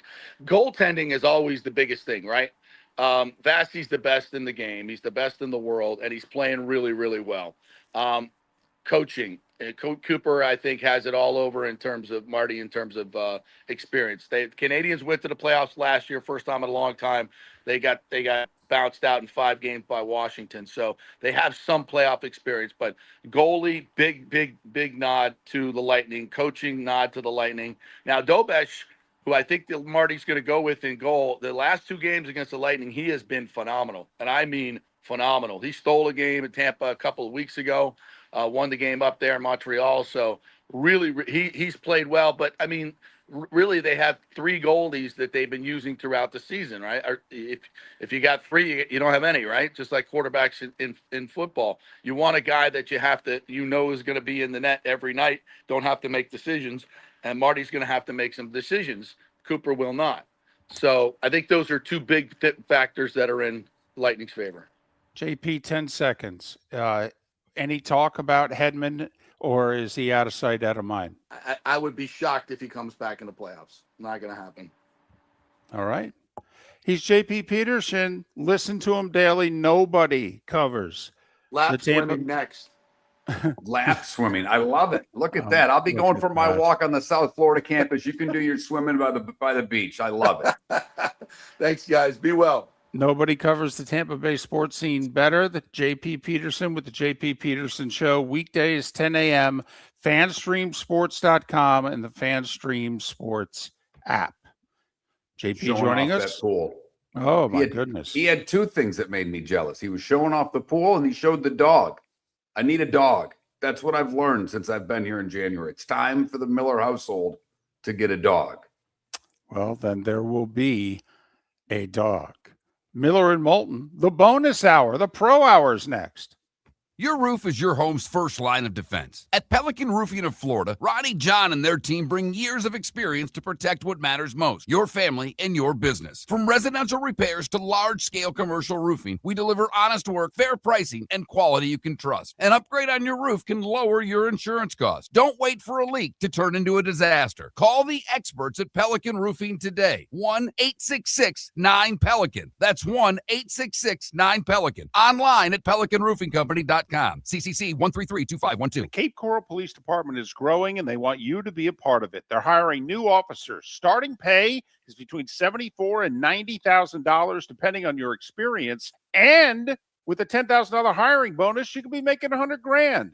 Enjoy paid holidays, off-duty details, plenty of OT opportunities. They're also hiring dispatchers and professional staff. So go to capecops.com. Capecops.com. Be brave, be best. Be Cape. Mark Miller for Sleep Treatment Direct. They are helping me with sleep apnea. And by helping me, I mean curing me. No more CPAP machine. No more snoring. No more tossing. No more waking up exhausted. Their expert team got me the right treatment, fast and hassle-free. If you want to feel energized and get rid of your snoring, call Sleep Treatment Direct today. 444-1741. That's 239-444-1741. Sleep Treatment Direct. Sleep safe. and The sound. Floormeisters just doesn't sell Cortec and carpet. They also sell a lot of wood. And what better time than now to stop in and see the nice folks at Floormeisters for some new hardwood for your home. With white oak wood starting at $4.99 a square foot, that makes it affordable for everyone. With 10 colors to choose from, they have a color for everyone. So stop in, 6281 Naples Boulevard, right next to Costco, or go to the web. It's floormeisters.com. Floormeisters.com. Floormeisters, just keeping it real. American Paint Supplies, for nearly 30 years, is your one-stop shop for all your coating needs. If you are a designer, a contractor, a professional painter, or a weekend warrior, American Paint Supplies is the place where experts go to get expert solutions. At 6100 Shirley Street in Naples off of Pine Ridge, American Paint Supplies delivers the best solutions with the best products with the best support. Meet Gene and his team today at American Paint Supplies. Call 239-566-2700. That's 566-2700 or online at AmericanPaintSupplies.net. If you're a business who targets men, please know there is no better and more economical way to reach your target audience than us at Miller & Moulton. So let us help you make money. You can reach out to Mark at that Mark Miller or me at the David Moulton on X, or text us at 21,000. We have a proven product, a good reputation, and lots of quality segments that we can attach your company's name to. Miller & Moulton, we're like that old pizza box. You've had the rest, now try the best. Miller & Moulton, millerandmoulton.com. This is Miller and Moulton. JS, while I'm all for rescue dogs, it's hard to get a rescue puppy. And I want a puppy. I want my daughter to help raise a dog. So a rescue is pretty much out. And a lab is too nuts for me, Sonny. Too big. Going for a little smaller dog. Still a bigger dog, but a little smaller dog than a lab. A little less destructive than a lab. Not much. And the dog already has a name. Dog's name is Bogey because I make a lot of them. No golden. The wife had a golden when we met, and Linus was a great dog. And it's for us. I had a boxer that was a great boxer, and I loved my boxer. I don't want a dog I'm going to compare to Champ, and I don't want a dog that I'm comparing to Linus because they were great animals. And unfortunately, Goldens have health issues, serious health issues. And I don't want to spend the kind of, it was on the list, Red Dog. It was on the list. But no, probably going with an English Springer Spaniel. That's kind of where I'm leaning. I've actually got a website I've been looking at. I look every day.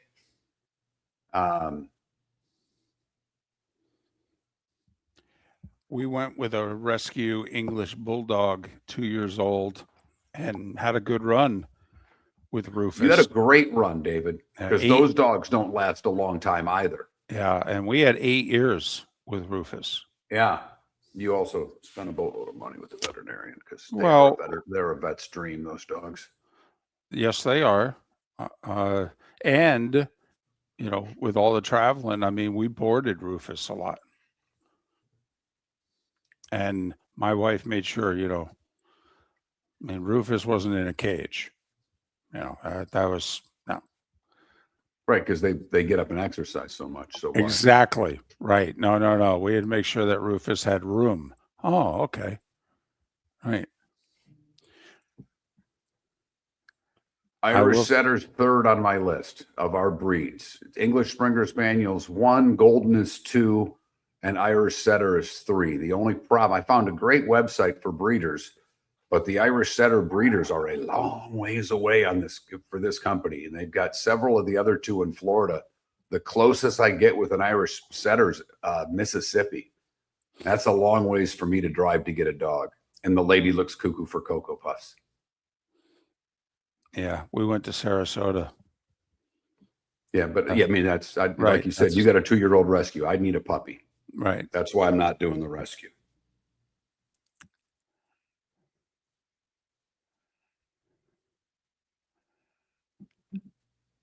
No, it's not Evie. They're great dogs. They're very smart dogs. But I don't want one.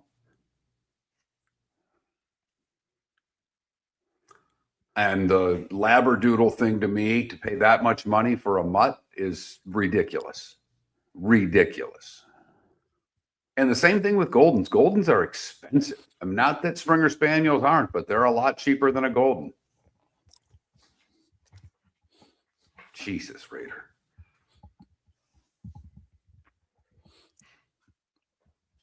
Yeah.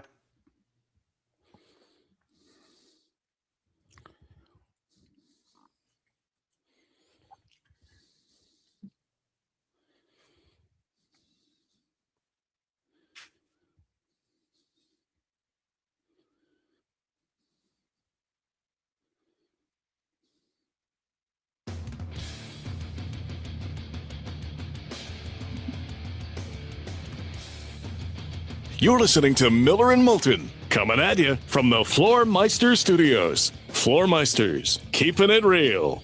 And now, here's Mark Miller and David Moulton. It is the bonus hour, the pro hour, as we now call it, since we're in Jacksonville and Tampa, St. Pete. And between the two cities, they have plenty of pro teams. Miller and Moulton, millerandmoulton.com, Miller_Moulton on X. There's a few things we haven't gotten to. There's a few things that we have been talking about in the last 3 hours that we will talk about again. We do have to get on the record about our NHL first round predictions. We got on the record with the NBA. We started breaking down some of the series that really interested us, but we haven't picked, our favorites or our upsets.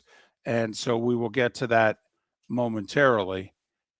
There's one thing we didn't get to that I just want to throw out there. Don't have to spend long on it. So Kisner, threw himself on the mercy of the court yesterday. Oh, he sure did. In which he said, man, was I out of line. And, I'm not going to do that again. Now, I can tell you with 100% assurity that it changed no one's opinion of Kevin Kisner at CBS. I mean, honestly, they would shoot him if they could. Okay. I mean, for the rest of the time that he is broadcasting golf. All right. I think CBS, because in some of these tournaments, the tournaments hire outside broadcasters to do some of the .com stuff and the app stuff. I think CBS will go out of their way to make sure that he can't be hired. I mean, but I'm just curious, in the golf broadcasting world, not for CBS, NBC behind the scenes, for us as golf viewers and fans, do you think there's any fallout from this? Do you think that Kisner put some pressure, on himself to be stronger as an analyst? Because what did he do? He went after Trevor Immelman for not being strong in talking about key situations down the stretch of the Masters. So I'm just curious, do you think either guy leans forward in the chair and is willing to actually say something? I don't think Immelman will. I don't think he has it in him. I think Kisner has to. I think the other thing that happens now for any important tournament that NBC does, they better show a hell of a lot of live golf. So I'm telling you right now, David, and I know it's hard. I get how the broadcast goes. I think, you've helped me, but I've also known, because I've never really been in that business, but I understand how it works with golf. So I do think that the amount of live golf that NBC has to show going forward, or at least it makes sure they admit every time that it's on tape. Every time now. I mean, they put themselves in a corner with what Kisner said. Kisner put them in a corner, I should say. Well, with all the commercials that NBC takes. Yep, I got it. It's really hard for them to show their golf live. I'm seriously, they put it on themselves with all the commercial inventory. Speaking of commercials, this is a different subject, but obviously the Masters has the fewest commercials. Although in the US Open, you can get the final 90 minutes commercial free. I think Rolex sponsors it, and you get like the final 90 minutes commercial free. But throughout the tournament, the fewest commercials are the Masters. So Andrew Brandt said, you know, if you're the networks covering the NFL, should you take a page out of CBS and Augusta? Should you do less commercials, but just charge more money and make the money that way? Well, I think it's an interesting concept, David. I just think football lends itself to commercials. Okay. It just does. I mean, the sport is set up for breaks, change of possession, scores. I mean, they are set up, and you can't predict when these are going to come. Now, what I think you can split the difference here, David, and I'm not doing this to say, hey, you can do both, but I think you can.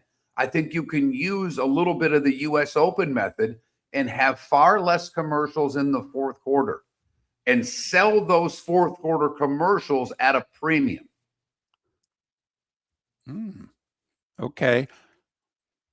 I think the NFL would go along with that because the NFL is very concerned about how long the games take.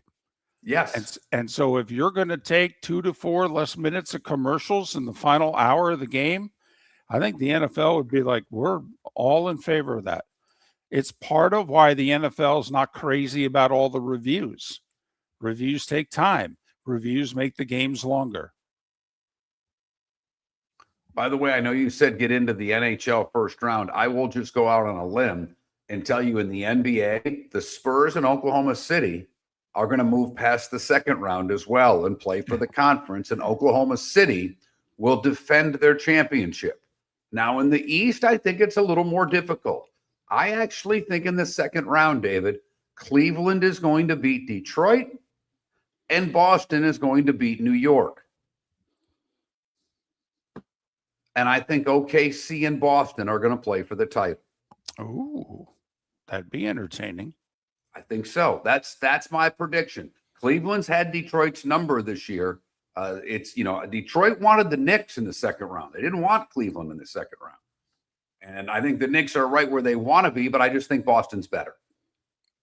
So that's my NBA in a nutshell. We're going to get Boston, the 2 seed, against OKC, the 1 seed, and you're going to get a repeat champion.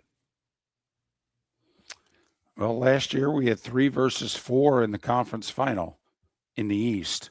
So last year was a little crazy. Usually the NBA doesn't produce a little crazy. I have to admit, I have a tough time picking an upset in the first round of the NHL playoffs. I mean, I know I see tough series. I see Philly and Pittsburgh going a long way. I see Montreal, Tampa going at least 6.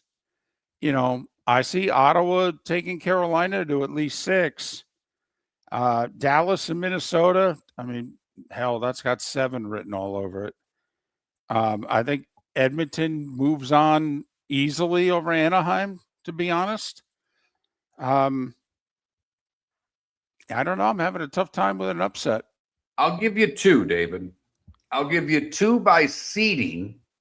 One of them not by points. Philadelphia is going to beat Pittsburgh in the first round of the playoff. Ooh. It's not listening right now. And 2, the Minnesota Wild will move past the Dallas Stars in the first round. Boy, it's a team that hasn't won a lot of playoff series in the last 10, 12 years. You're right, I know. And Dallas has had unbelievable playoff success. The problem is, I think that, Dallas has never been able to get to the cup here or win a cup here in the last few years when they've been a really talented team. And the one thing they keep doing, David, is getting a little older. And they're having, they've had good playoff runs and not gotten to the finals. They've played a lot of hockey over the last 4 years with their core guys. So I'm going to go the Wild as an upset in the first round. I'm going to go the Flyers an upset in the first round. I think the Bruins are going to give Buffalo everything they want. And I wouldn't be surprised to see that one go 7. If I had to pick an upset, I'd pick Ottawa over Carolina. Physical, defensive style. Last month, they've gotten the goaltending they've needed. If they had gotten that type of goaltending all year, they'd have a point total like Carolina. That's the best team in the NHL that nobody knows about. I'll take an upset. Reasonably balanced scoring too, David. You know, Ottawa can score with 2 lines. I do like that, but I think people are sleeping on Carolina. There's a reason to, but every year they've gotten a little bit better. They've tried to get a little grittier. They've tried to understand where they've made their mistakes with their roster. And, you know, JP talked about coaching. I'm a big Brind'Amour fan. I'm with you. I am. And they don't lose in the first round. What have they won, like 7 straight years? They've won. They've at least gotten to the second round. So, you know, I'm going against the stream here. And when you mentioned Carolina, I also think Carolina has more balanced scoring. I think they're a little deeper in scoring this year than they've been in the past. You know, you shut down the Aho line in the past, pretty much they were done. But to your point, David, 620 goal scorers on 720 goal scorers on that team. Yeah. 7. Do you trust Freddie Anderson, though? I don't know if I trust him to get past whoever, you know, what I think is going to be Tampa, but I trust him to get that far. Okay. But NHL, NBA playoffs both get underway tomorrow. You got 2 more play-ins tonight to see who's going to be the 8th seed and the sacrificial lamb. Although, does Charlotte or Orlando, how much of a shot, how many games the winner tonight takes off Detroit? Over, under 1.5? If it's Orlando, under. If it's Charlotte, I'll go over. I say it goes 6 if it's Charlotte. Charlotte, a 3.5-point favorite tonight, 7:30 on Amazon. And then the nightcap, Golden State. Hey, could be the end, quite frankly. Don't know how much longer they're going to keep the old. I mean, put it this way. The minute Steph decides I'm done, they're all going to quit. Steve Kerr's going to quit. Draymond's going to quit. It's going to be over. Al Horford could be Steph, Horford, Draymond, Steve Kerr. Is it their last games? Is it their last game together? Oh, by the way, they're in Phoenix. Phoenix, a 3.5-point favorite. Winner plays Oklahoma City. So I like I'm looking forward to that tonight. I want to see I want to see what Paolo. He was terrible in the fourth quarter. Terrible. Turned it over a bunch. Was taking bad shots and missing. He turned it over, driving the ball, taking threes that he shouldn't be taking. If I'm defending him, by the way, if I'm Charlotte and he's getting the ball outside the 3-point line, I'm actually playing old school. Shoot it. Come on. Shoot it. I don't blame you. I'd be hanging back by the free throw line. Damn right. Not going to let him beat you with that out. quickness. You're damn right. I'm curious to see how hard they play. Because there is a lot of talk about there's a lot of quit in that locker room. I mean, Charlotte's a 3.5-point favorite at Orlando. Something's going on. Playing games tonight, playoffs in full tomorrow in both the NBA and the NHL. 4 in the NBA, 3 in the NHL. The Pro Hour, Miller and Moulton. Your roof is your home's first line of defense. At Pelican Roofing of Florida, Ronnie John and their team bring years of experience to protect what matters most, your family and your business. From residential repairs to large-scale commercial roofing, we deliver honest work, fair pricing, and quality you can trust. An upgrade on your roof can lower your insurance costs. Don't wait for a leak to turn into a disaster. Call the experts at Pelican Roofing today. 1-866-9-PELICAN. That's 1-866-9-PELICAN. Online at pelicanroofingcompany.com. CCC 1332512. Floormeisters just doesn't sell Cortec and carpet. They also sell a lot of wood. And what better time than now to stop in and see the nice folks at Floormeisters for some new hardwood for your home. With white oak wood starting at $4.99 a square foot, that makes it affordable for everyone. With 10 colors to choose from, they have a color for everyone. So stop in. 6281 Naples Boulevard, right next to Costco, or go to the web. It's floormeisters.com.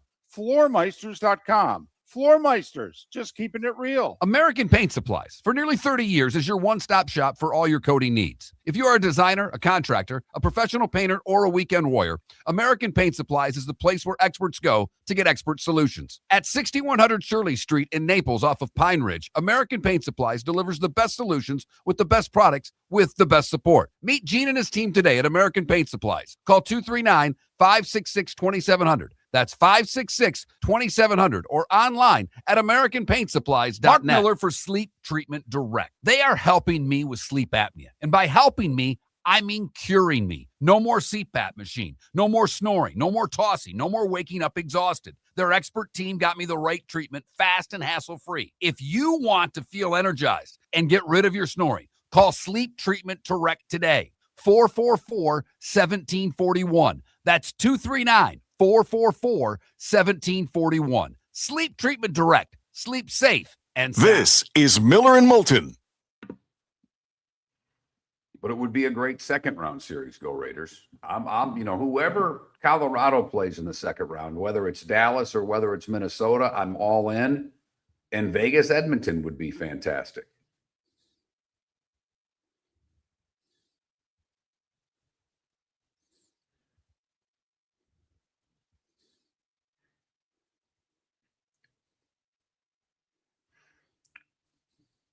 Stop it, Go Raiders. You and your Montreal Canadiens.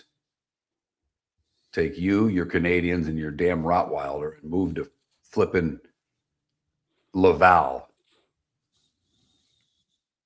How about that? Be cold. Go root for the Montreal. Go start watching the Quebec Major Junior League. I was watching the Toledo Walleye and Fort Wayne Comets last night.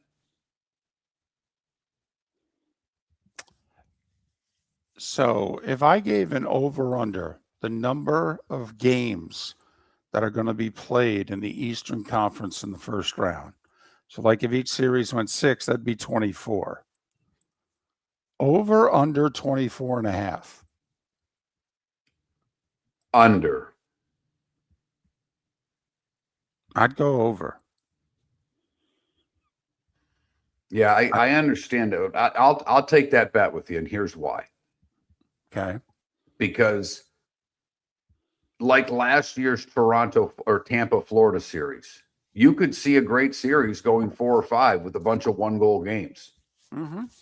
That's the likelihood of, that means you need 2 7s and you need a 7 and 3 6s to win that bet. Correct. So I don't see that happening. Right. If you went 23 and a half, I'd still go under and I still would have taken the bet, but I like the extra game.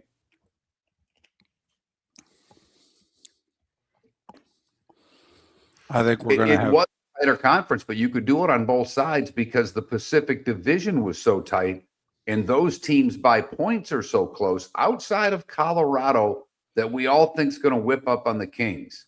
What's the other series that's going to be a blowout in the West, Canada Relief?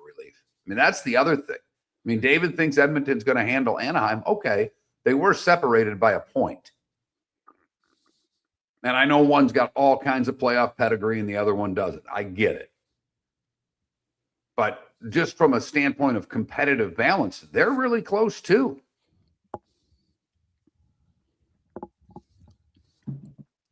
I want a Vegas-Colorado conference final. And do you know why? The more torts we can get on TV, the better it is for pro hockey. I know McDavid's argued, obviously having the two biggest stars maybe in the game with McKinnon and McDavid would be great.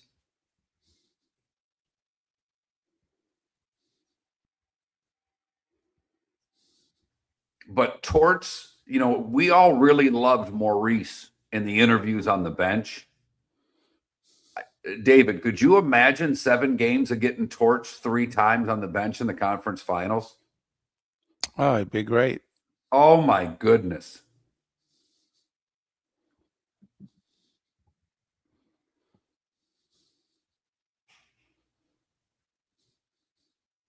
JB, I'd be shocked if that series didn't go at least 6. I'd argue this is the best Minnesota Wild team of all time. And they may lose in the first round.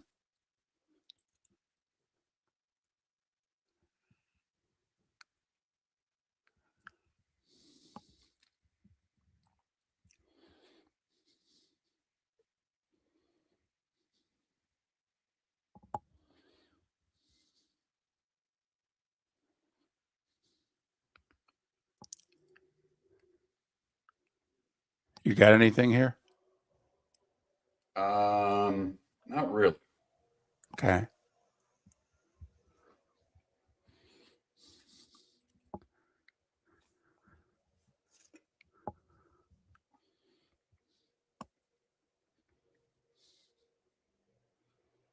I mean, unless you want to just go Bucks draft. God,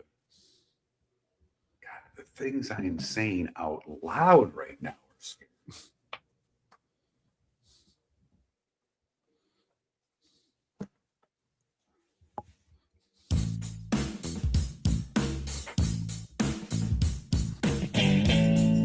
Welcome back to Miller and Moulton. Text the guys what's in your mind at 21,000. That's 21000. And now, here's David Moulton. 21 minutes past the hour. And Mark, I think I know why it is that I'm listening to NHL radio in the car instead of all the music options that I have. And I don't, just listen to some, I talk sports for a living. I'm constantly researching and what have you. Give yourself a mental break. And yet I just love hockey so much, honestly, this time of the year. And my team's one of the 5 worst teams in the league. And I'm all in on the playoffs. So a buddy of mine who's equally as unbalanced and loves hockey so much, and his team is not in the playoffs also. During the commercial break, he sent me his predictions. So I felt as if I needed to return the favor and send mine. A quick question. Is this twisted friend of yours in the business, or is this just a fan because it will gauge my level of worry for this human being? Just a fan. Has done things in the business, would have loved to have had a career in the business. Okay. But, he works for a living. He makes really good money. He just had a glorious vacation that I was very jealous of. But no, he's a fan. All right. Well, in that case, I'm trying to figure out what the title that our former producer gave himself so I can give your friend an equally as important title for this show, since they are contributing. Lead research assistant is what I'm thinking early, but go on.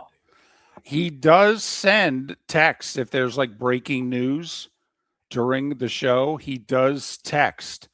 He does try to help us out. So that's a very good title. I think he'd appreciate it, and I know he's listening. And in my predictions to him, I picked 5 7-game series in the first round. And he's like, that would be amazing. You're never right, but man, I hope you're even close to being right. To get all that hockey that early would be amazing. So I have every series in the East going 7. Which obviously is not going to happen. Oh my, you're so cute. Aren't Right. they cute at that age, everybody? Yep. Yep. At age of 60. Yep. They're so cute. Yep. Not far away from a diaper. No. Very good point. Very good point. By the way, our other person is the senior insight extraction specialist. You can tell your buddy, I am all for him making up his own title. We will never refer to him by name, Right. only by whatever title he gives himself. Okay, what's the title you gave him? Well, I don't even know anymore. Something, Okay. assistant. I don't know. Something research was in it. Yes. There was 3 names, 3 words. and Assistant one of them- research specialist. I think. There we go. So, all right. He's listening. All right. He'll work on it all weekend. All right. So, anyway, that's how head over heels I am for the NHL playoffs. And quite frankly, I'm worried. I think my basketball team has probably the toughest. Well, I know they have the toughest first round series in the East. Definitely. And outside of LA, Houston, I mean, they could have the toughest first round series. The Knicks have the toughest draw. Okay. Atlanta was not a good draw. It's probably going to go at least 6. Boston is not good. Did you hear the stat? Okay. Because it's the Celtics and the Sixers. The only time the Sixers have beaten the Celtics in the playoffs, they had either Wilt Chamberlain or Julius Erving playing. That's it. And this just in, neither one of them's on the playoff roster this year. No, and I don't even know if Embiid will be. So, Right. But I mean, not only do the Knicks have the toughest first round draw, if everything goes according to Hoyle, Right. the Knicks would rather play anybody. Even Detroit, who Detroit owned them in the regular season. If you were to put truth serum to the Knicks, who would you rather get in the second round, the Celtics or the Pistons? I think they'd vote Pistons. I do. You said Celtics or Cavs, they'd say Cavs. Yeah. Right. And I'm telling you, and then obviously if they were to make it to the conference finals, we think it would be either Detroit or Cleveland.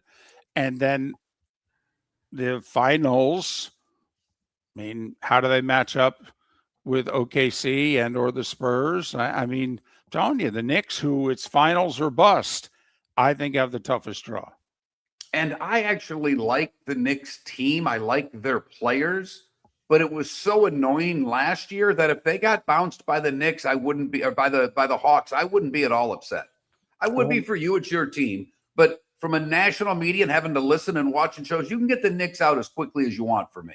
Oh, I know. Obnoxious. Terrible. I mean, Stephen A. Smith and the whole network was obnoxious in their rooting for the Knicks. They didn't cover the playoffs. They might as well have been sitting courtside at Madison Square Garden. Yeah, it was obnoxious. I said it in the second round. I go, tell you what, this Knicks team was likable, and the national media is making them unlikable. And I feel badly for the guys because they haven't done a thing. And it was funny because, from a hockey standpoint, we live in Florida, so there were a lot of us that were just drawn to the Panthers doing well. But the way they basically didn't talk about what made the Panthers great, the fact that they played right on that line, did upset a lot of hockey fans across the rest of the country. They seemed to let them get away with everything. They love Maurice, and he's so quotable. He's great. I love him. To tell you how much the Florida Panthers are in the heads of all the talking heads on NHL radio, they are now convinced the Panthers are going to win the lottery and have the number 1 pick of the draft. Okay. And then come back and go to like back-to-back finals in 27 and 28. I mean, the Panthers because think about it, they've beaten Toronto twice on their way to the finals. And the NHL media is obsessed with the Maple Leafs. That's the Cowboys to NFL coverage in the States. And so the whole Florida Panthers, I mean, they're obsessed with them in a bad way. The Panthers are in their heads. So it would be, at this point, I'm now rooting for the Panthers to win the lottery. I think it'd be amazing. Well, I'm rooting for the Red Wings to do it, so they have to give the pick to the Blues. Do they really? Yeah, that was the awful pick they made for Falk. They didn't protect the first-round pick. Why get Quinn Hughes when you can have this Falk guy? Miller and Moulton, go Lightning, go Bolts. I'm all in. All in. Might even buy swag between now and Sunday. Wow. Been a Tampa Wow. native here for a few months, David. Oh, It's no. my adopted city. I know. You're falling in love. And I've loved the Rays. I like their broadcast. I've said that for years on this show. I was a former Bucks season ticket holder. I think, by the way, it's a very little thing, but keep it up, Rays. Love the fact you're winning while these meetings and the vote is potentially going down. Okay, would love another 6-game winning streak leading up to the vote in 3 weeks. Don't become the Mets. By the way, Saturday at 4, before the Lightning play their game on Sunday, Saturday at 4, Rays and Pirates, Rasmussen and Skeens.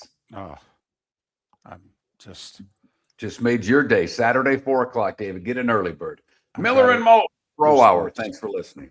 American Paint Supplies, for nearly 30 years, is your one-stop shop for all your coating needs. If you are a designer, a contractor, a professional painter, or a weekend warrior, American Paint Supplies is the place where experts go to get expert solutions. At 6100 Shirley Street in Naples off of Pine Ridge, American Paint Supplies delivers the best solutions with the best products with the best support. Meet Gene and his team today at American Paint Supplies. Call 239-566-2700. That's 566-2700 or online at AmericanPaintSupplies.net. Cape Coral Police Department is growing and they want you to be a part of it. They're hiring new officers. Starting pay is between $74,000 and $90,000 depending on your experience. And with a $10,000 hiring bonus, you could be making $100,000. Enjoy paid holidays, off-duty details, plenty of OT opportunities. They're also hiring dispatchers and professional staff. So go to capecops.com. capecops.com. Be brave, be best, be Cape. The Floormeisters just doesn't sell Cortec and carpet. They also sell a lot of wood. And what better time than now to stop in and see the nice folks at Floormeisters for some new hardwood for your home. With white oak wood starting at $4.99 a square foot, that makes it affordable for everyone. With 10 colors to choose from, they have a color for everyone. So stop in, 6281 Naples Boulevard, right next to Costco, or go to the web. It's floormeisters.com. Floormeisters.com. Floormeisters, just keeping it real. Your roof is your home's first line of defense. At Pelican Roofing of Florida, Ronnie, John, and their team bring years of experience to protect what matters most, your family and your business. From residential repairs to large-scale commercial roofing, we deliver honest work, fair pricing, and quality you can trust. An upgrade on your roof can lower your insurance costs. Don't wait for a leak to turn into a disaster. Call the experts at Pelican Roofing today. 1-866-9-PELICAN. That's 1-866-9-PELICAN. Online at PelicanRoofingCompany.com. CCC 1332512. This is Miller and Moulton.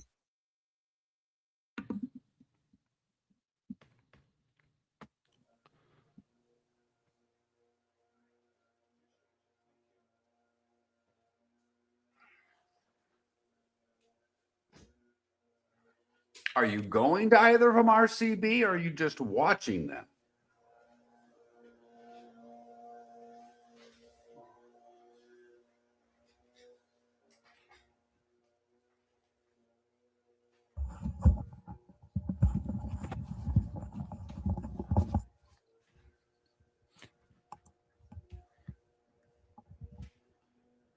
Maids are early. I got to be honest. It's nothing like looking at an auction for your kid's school to realize how little money you have.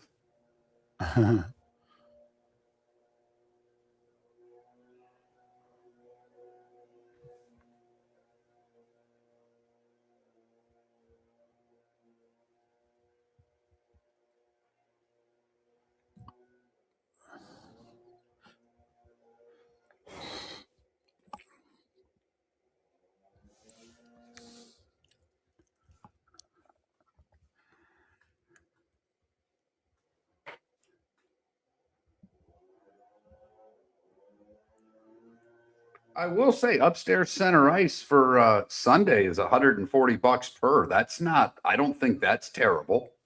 Not being a jerk. Upstairs corner at the end, the Lightning shoot at twice, $1.24 a ticket. The other side, $1.11. I don't think that that's too crazy.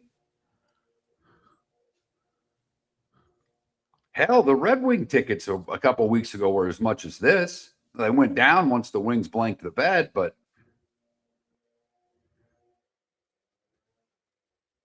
when you get it, I'm picky and I go to club level. Well, then don't tell me tickets are out of control. If you've got that kind of money, spend it. I'll sell you a sponsorship too, Trav. Don't be giving me the club seat thing and then telling me the club seats are too expensive. That's a bunch of horse hockey. I'm picky and I go to club level. Then go watch them play Washington. Yeah, go look at what a regular season Maple Leaf game cost. By the way, I don't know who it was, David, on one of the shows on TSN, a guy just eviscerated the Leafs and the guy that's running the team and not having hockey people run. And the whole comment, because the reason someone reposted it was like, yep, you can tell they're not owned by the Leafs anymore because they'd never gotten away with saying this a year ago, basically. I'm telling you, I think it's going to lead to Austin Matthews saying, just get me out of here. I don't even know, Sonny. I had no idea that he was in court. Well, Tiger's supposedly in rehab. Okay, his lawyer, since the prosecutor wants his medical information of taking all these drugs, they're fighting that.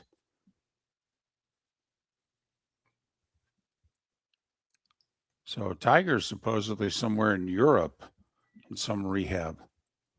Okay, Paula, you weren't there when I asked recently, so here you go.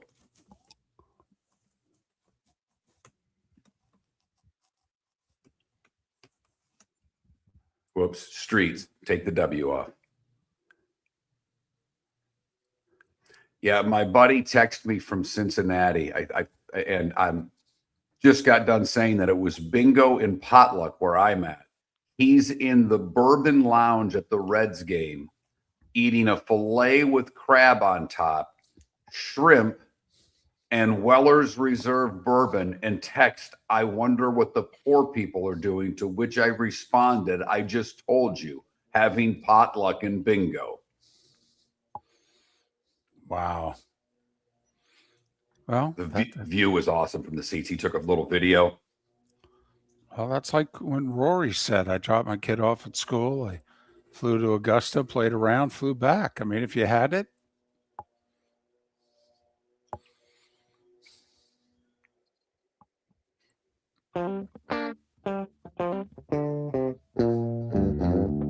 You're listening to Miller and Moulton. And now, here's Mark Miller and David Moulton. This is it, our final segment of the week. Thanks so much for being with us. Can't do it without you. Plenty of opportunities to support the show if you own a business. We deliver. We do. Reach out to Mark or myself. Very affordable. Make it happen. I'm more affordable than Mark. Okay. He has to, yell at me and go, hey, this is what we charge. Okay. Sorry. I was just going to give him a discount. But Don't start. Act like Rory. Okay. That's my advice to you. Wow. So that's how I should lead my life going forward these next few months. Act Why like not? Rory. Why not, David? You brought up Rory during the break, and I've been, because of what's going on with me, I get calls from friends a little more regularly now. And I talked to a buddy of mine, and we were talking the Masters. And he's like, man, after Saturday, I was excited. I thought Sunday was going to really deliver, and it didn't. But he's like, these people. He worked in the golf business. He's a little bit older than I am. And at one time, he worked in the golf business. And he's been, he went to Augusta in the late 80s and early 90s as a patron. And he's like, they've been doing this forever. You know that. I'm like, yes. The part of the deal is if you win that tournament, you get to go. And we both talked about it. And David, you and I have talked about it on air. If we were, if we would have been a golfer and ever fortunate enough to win the Valero Texas Open, which puts us in the Masters. And maybe that's not the right example because maybe it's the Heritage before it was a signature event, that you win a tournament the week after a Masters. So you know for a year that you're in the tournament.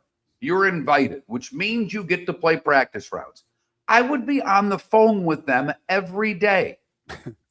Who can I play? Is there a member I can play with? When can I play? Can I just come look around? It's not like they're taking a kayak through Rays Creek and sneaking on 12.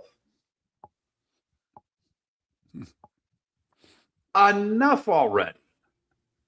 Yeah, I do think that Augusta would be like, listen, Mr. Miller, Mr. Moulton, you guys are abusing this privilege. Yeah. And wouldn't all of us? So can we get over Rory playing practice rounds when he won the tournament the year before? No one bitched about it when Tiger was doing it. Yeah, it's not like he wasn't there all the damn time. I thought it was unfair. It's a joke. You know, by the way, back in Jack's heyday, Jack would never play the week before a major, but Jack oftentimes camped out at the major and played 4 rounds like he was going to play a major and, use one ball and keep score and the whole deal. I mean, Jack, that's part of how Jack prepped for a major. Oftentimes he would play 4 rounds on site within a week of the tournament taking place.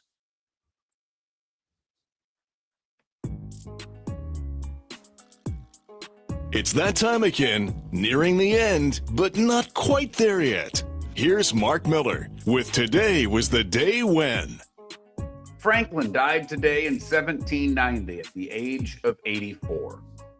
I think the most remarkable thing is that in 1790, he lived to be 84. Yeah, really. Think about that. I mean, what was the average lifespan then? Probably in the 60s, if that? 1860. The champion of England, Tom Sayers, and American John Heaton fight in a 2-hour, 27-minute draw, which ends when police stop the bout. It is considered the first world title fight. Wow, it's fantastic. Busiest day in Ellis Island history was today in 1907. Nearly 12,000 immigrants were processed at Ellis Island, more than double its average of 5,000. Mantle makes his major league debut today with the Yankees going 1-for-4 in 1951. Not a good day today for Americans and really for JFK here. Bay of Pigs today in 61. It didn't go well. No, that was a miscalculation. Yeah, that was. Right. 63, Roselle suspends Paul Horning and Alex Karras indefinitely for betting on football games. And when asked, did they bet on football games, they both said yes. And then they drilled down some more on Paul Horning, and he said, well, I bet on the Packers. We're good. The Ford Mustang, formally introduced today in 1964. Care to guess what the base price of a Mustang was in 64, David? $1,400. A little more than that, $2,368, a little less than $2,400. Today in 66, Bill Russell named head coach of the Celtics, becoming the first black head coach in the history of a major U.S. professional sports league. I don't know if today was the day that you started calling him Michael Jack Schmidt, but you probably should have, because it was today in 1976 that the Phillies were trailing the Cubs 12-1. That Schmidt guy would hit 4 consecutive home runs. The Phillies would beat the Cubs 18-16 in 10 innings. The greatest comeback in National League history.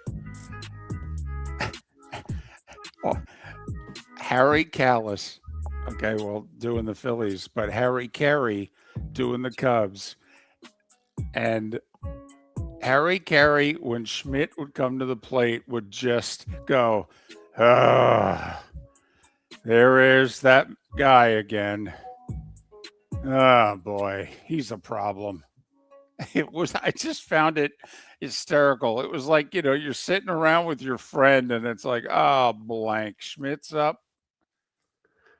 Begs the question, why did you pitch to him the fourth time? After he hit 3 consecutive bombs, do you really throw to him again? Different game back then, that's for sure. Today in 97, Martin Brodeur becomes the second goalie to score in a playoff game with an empty net goal. This is just fun for me and mean and rotten, and I can't help myself.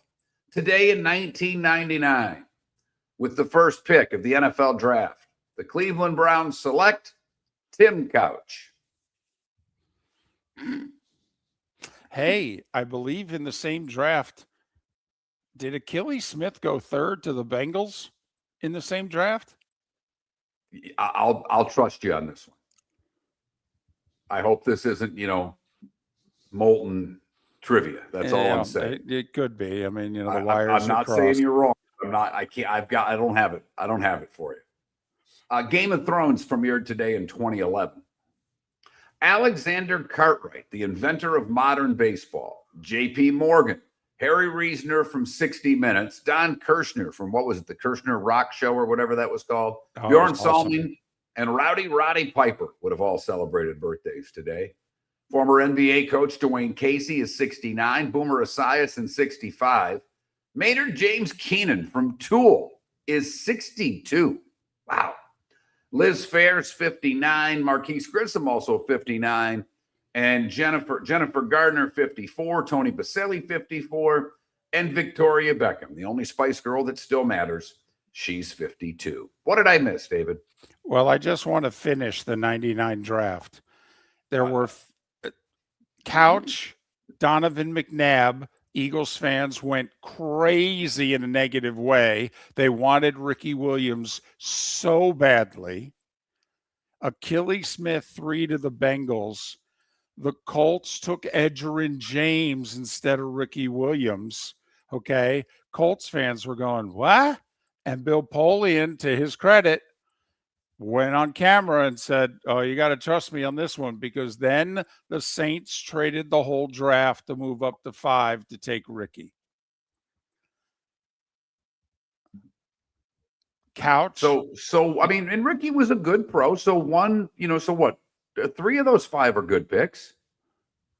Oh, yeah. Donovan McNabb, Ricky Williams were, very good. Right. NFL and Edge's a Hall of Famer. I mean, so 3 of the first 5 were pretty damn good picks. Right.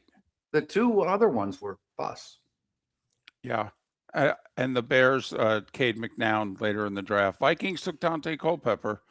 He was amazing till he got hurt. And that was a stretch. That was one people were very unsure about. That was an iffy pick. And you're right. He was terrific.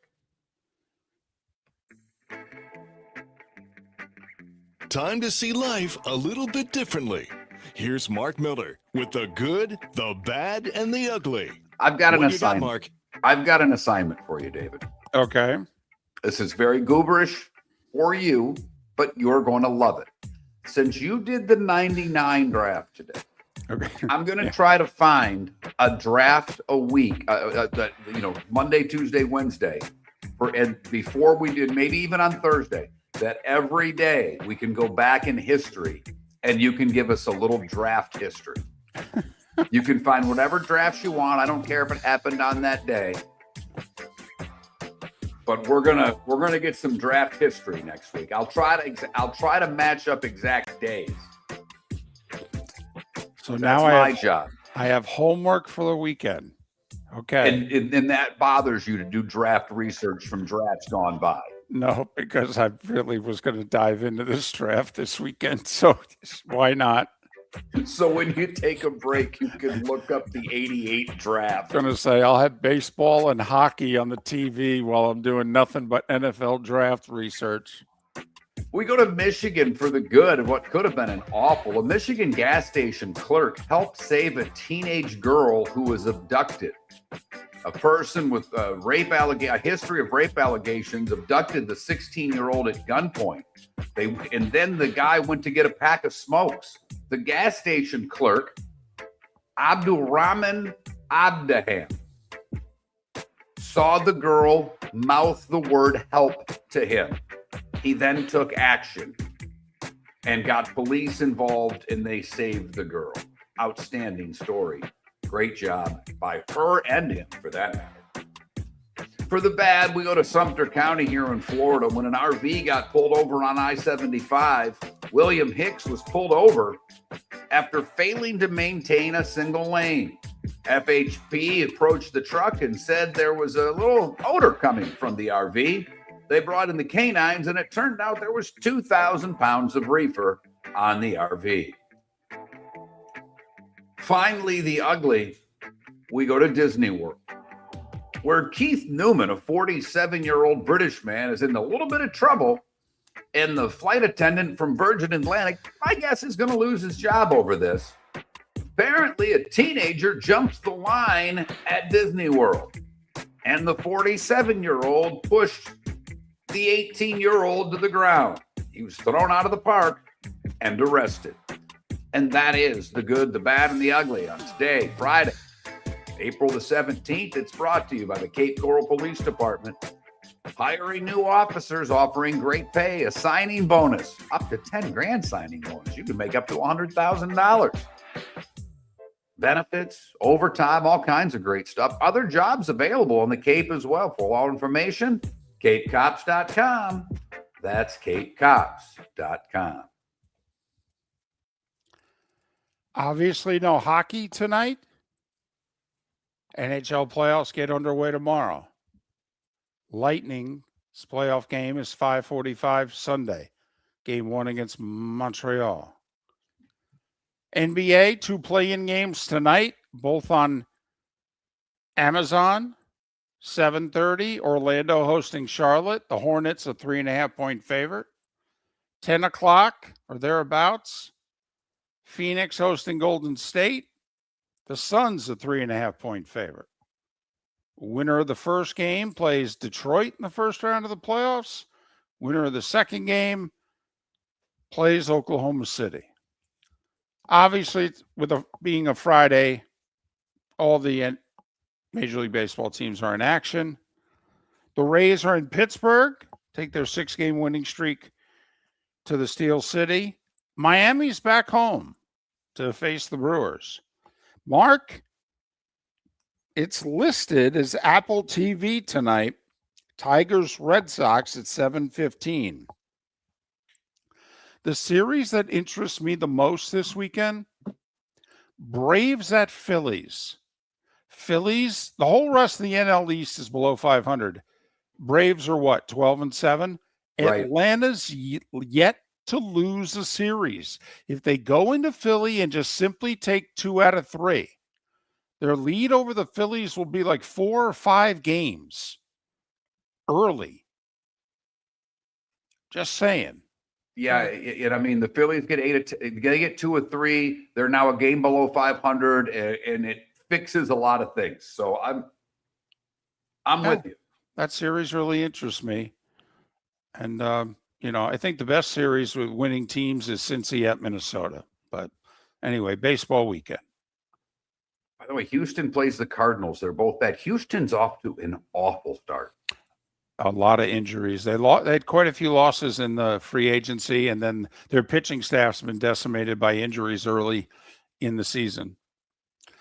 Mets take their 8-game losing streak to Wrigley, 2-ish today against the Cubs. Have a great weekend.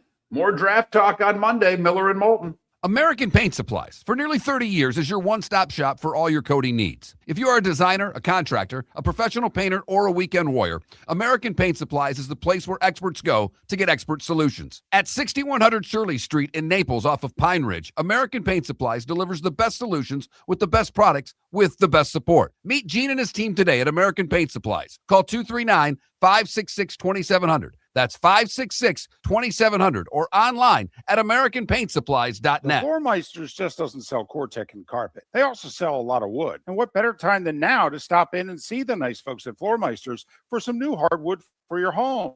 With white oak wood starting at $4.99 a square foot, that makes it affordable for everyone. With 10 colors to choose from, they have a color for everyone. So stop in, 6281 Naples Boulevard, right next to Costco, or go to the web. It's floormeisters.com. Floormeisters.com. Floormeisters, just keeping it real. Mark Miller for Sleep Treatment Direct. They are helping me with sleep apnea. And by helping me, I mean curing me. No more CPAP machine. No more snoring. No more tossing. No more waking up exhausted. Their expert team got me the right treatment, fast and hassle-free. If you want to feel energized and get rid of your snoring, call Sleep Treatment Direct today. 444-1741. That's 239-444-1741. Sleep Treatment Direct. Sleep safe and The sound. Cape Coral Police Department is growing, and they want you to be a part of it. They're hiring new officers. Starting pay is between $74,000 and $90,000, depending on your experience. And with a $10,000 hiring bonus, you can be $1,000. Enjoy paid holidays, off-duty details, plenty of OT opportunities. They're also hiring dispatchers and professional staff. So go to capecops.com. capecops.com. Be brave, be best, be Cape. Your roof is your home's first line of defense. At Pelican Roofing of Florida, Ronnie John and their team bring years of experience to protect what matters most, your family and your business. From residential repairs to large-scale commercial roofing, we deliver honest work, fair pricing, and quality you can trust. An upgrade on your roof can lower your insurance costs. Don't wait for a leak to turn into a disaster. Call the experts at Pelican Roofing today. 1-866-9-PELICAN. That's 1-866-9-PELICAN. Online at pelicanroofingcompany.com. CCC 133. If 2512. you're a business who targets men, please know there is no better and more economical way to reach your target audience than us at Miller and Moulton. So let us help you make money. You can reach out to Mark at that Mark Miller or me at the David Moulton on X, or text us at 21,000. We have a proven product, a good reputation, and lots of quality segments that we can attach your company's name to. Miller and Moulton, we're like that old pizza box. You've had the rest, now try the best. Miller and Moulton, millerandmoulton.com. This is Miller and Moulton.